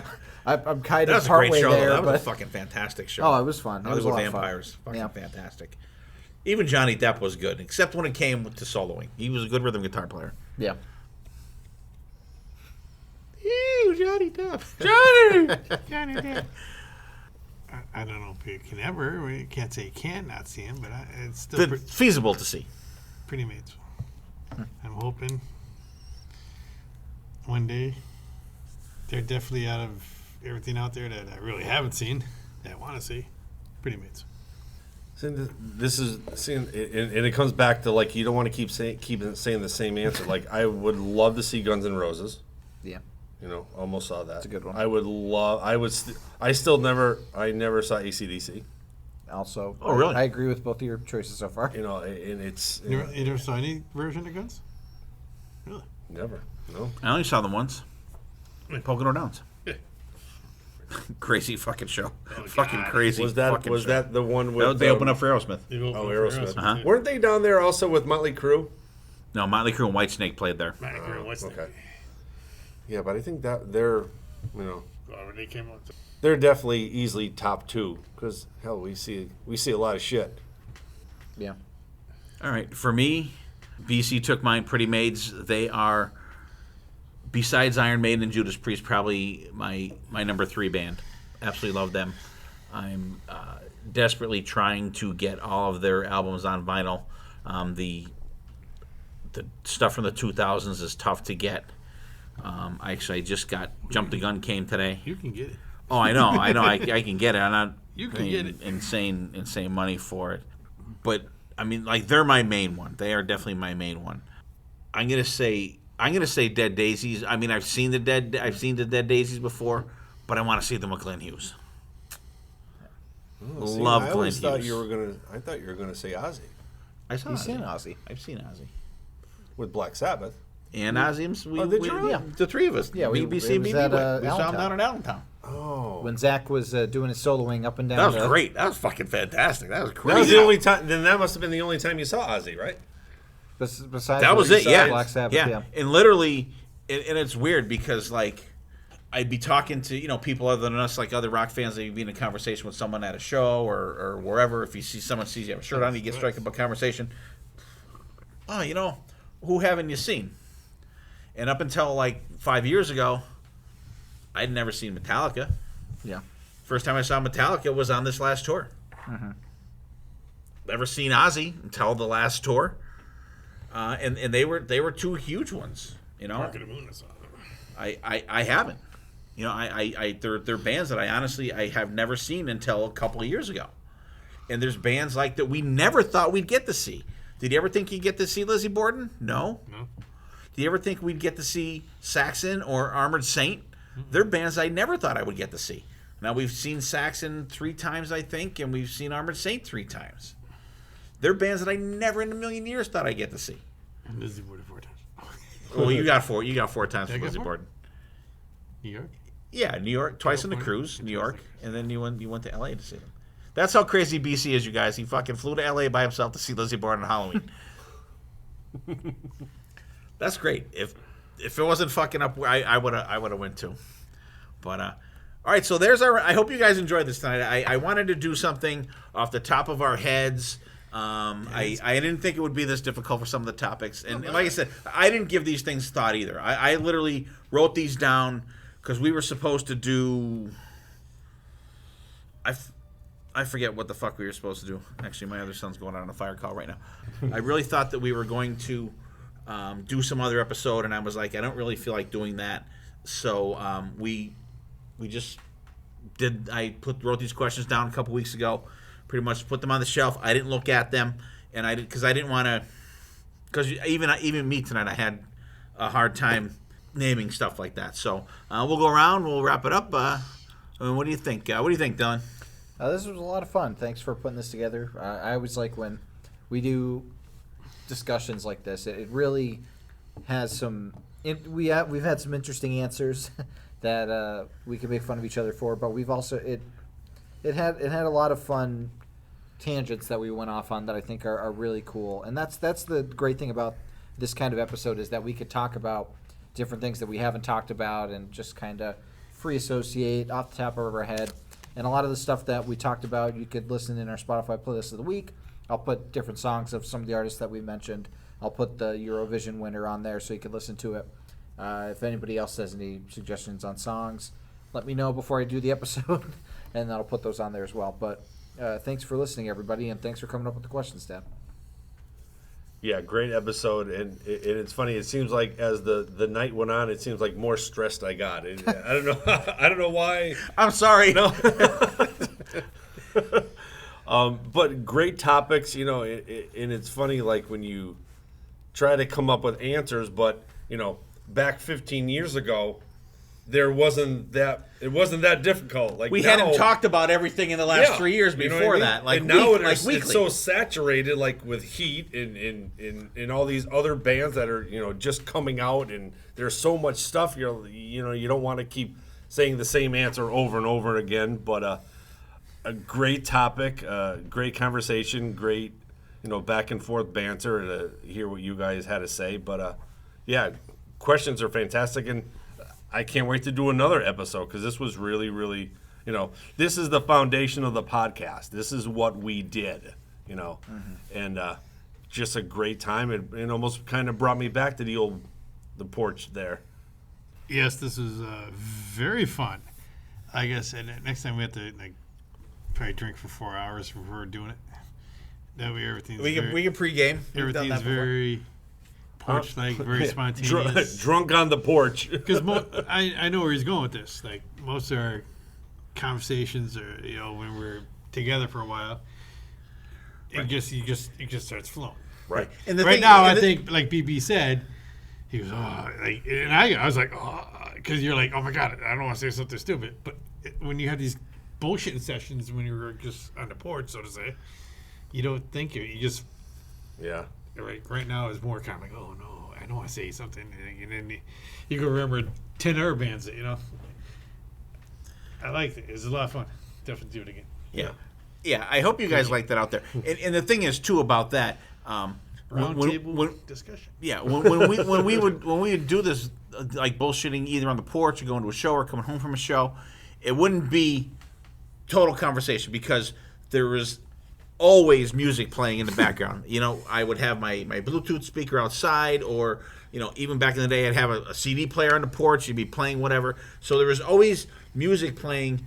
We would sit there and a song would come on. We'd all check it out, and then, oh man, that solo was great. What's another solo you think in another song that was great? And the conversations would flow like that. It wasn't more of a Q&A kind of thing like this was.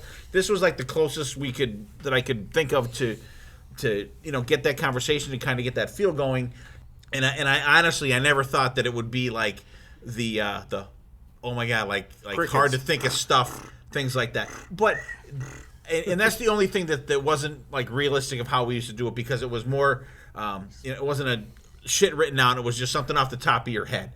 But the questions were off the top of your head, right? So like we would be like we were in I think it was TGIF Fridays one night. It was me, BC, Rob Dugo. Was BB was there too, I think. And we were at a Kiss Expo. We were drinking all day long, and we're waiting for our food. Our buddy Dugo was fucking shit faced and like almost like sleeping at the fucking table.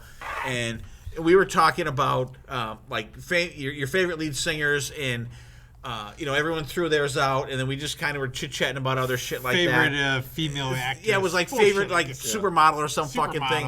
And then like Dougal like wakes up, and this was like 20 minutes after the lead singer conversation took place, and then you're just like, Bruce Dickinson! we're all like, Heather Locklear, Jennifer Aniston, Bruce Dickinson! And we're like, what the fuck? Go back to sleep. Yeah, but I mean that's like how that stuff went. So it wasn't like as regimented, like it was just a total spontaneous bullshit session, and I kind of just wanted to get the conversation going about a bunch of different topics and stuff like that. And like when I throw out the '80s Kiss, I just, for sake of discussion, no, make up. You just want to throw something different. And your favorite era of Kiss, it could be the makeup era, the 80s era, and beyond. Today, so you might be binging on 80s Kiss. You might be, throwing Lick It Up in there, throwing Animalize in there, throwing Crazy Nights Asylum, listening to them binging. And then all of a sudden, okay, I'm in the mood to listen to some 70s Kiss. Throw on the first 3 albums, throw on the second 3 albums, throw on Kiss Alive 2. So stuff like that is, I think, all just what you really feel like at the time. Like, I haven't really listened to Kiss in a while. I really haven't. But say 2 weeks from now, I'll be like, I'll be binging on them. I'll start from Monster and go down, or start in the middle and go out both sides. It really depends on the mood you're in. So I hope everybody enjoyed that. And like I was thinking, what's Dylan going to do for the Spotify playlist? So kind of think of the bands we talked about. Yeah, if anybody thinks about anything different, if you can throw our gems in there, if you can, different stuff like that. So you guys out there, if any of those topics that you want to discuss or throw out your, the album, 2 albums you can't live without, or, bands that you wish you saw back in the day, stuff like that, hit us up like that. We'll read them on the air for you guys, and we'll definitely check them out. So thanks for listening, everybody. Hope you guys enjoyed the episode. I sure did. I like just having a conversation. I like doing the episodes too, where, we're not listening to 18 albums or 4 albums or like that. I kind of like to have a period, because like really the last couple weeks we've just kind of been going with the flow, but like album episodes and stuff, they're coming back. We have a really cool episode next week. It's a part 2 of something we've done that we did last year. We have a returning guest coming on. It's going to be fun to do, so I'm definitely looking forward to that. I finally gave BB he's looking at his list right now. It's going to be an interesting conversation and episode. So thanks for listening, you guys out there. Hope everybody's staying safe, being cool. Hopefully we will, myself and Rob and Chris and Scott, will see some of you guys on the Kiss cruise with Sonny and Tom and Zeus and Tony. So I hope everybody, we can meet some of you people out there on these cruises. Monsters Rock Cruise, myself, BC, Chris, Sonny will be on that cruise as well. Steven and his lovely wife Jen, they'll be on there as well. And so hopefully we can meet some of you guys and mingle and just shoot the shit, have a couple beers, relax in the sunshine. So thanks everybody for listening. Take care of yourselves and each other, and we will see you next time. And there definitely will be a next time.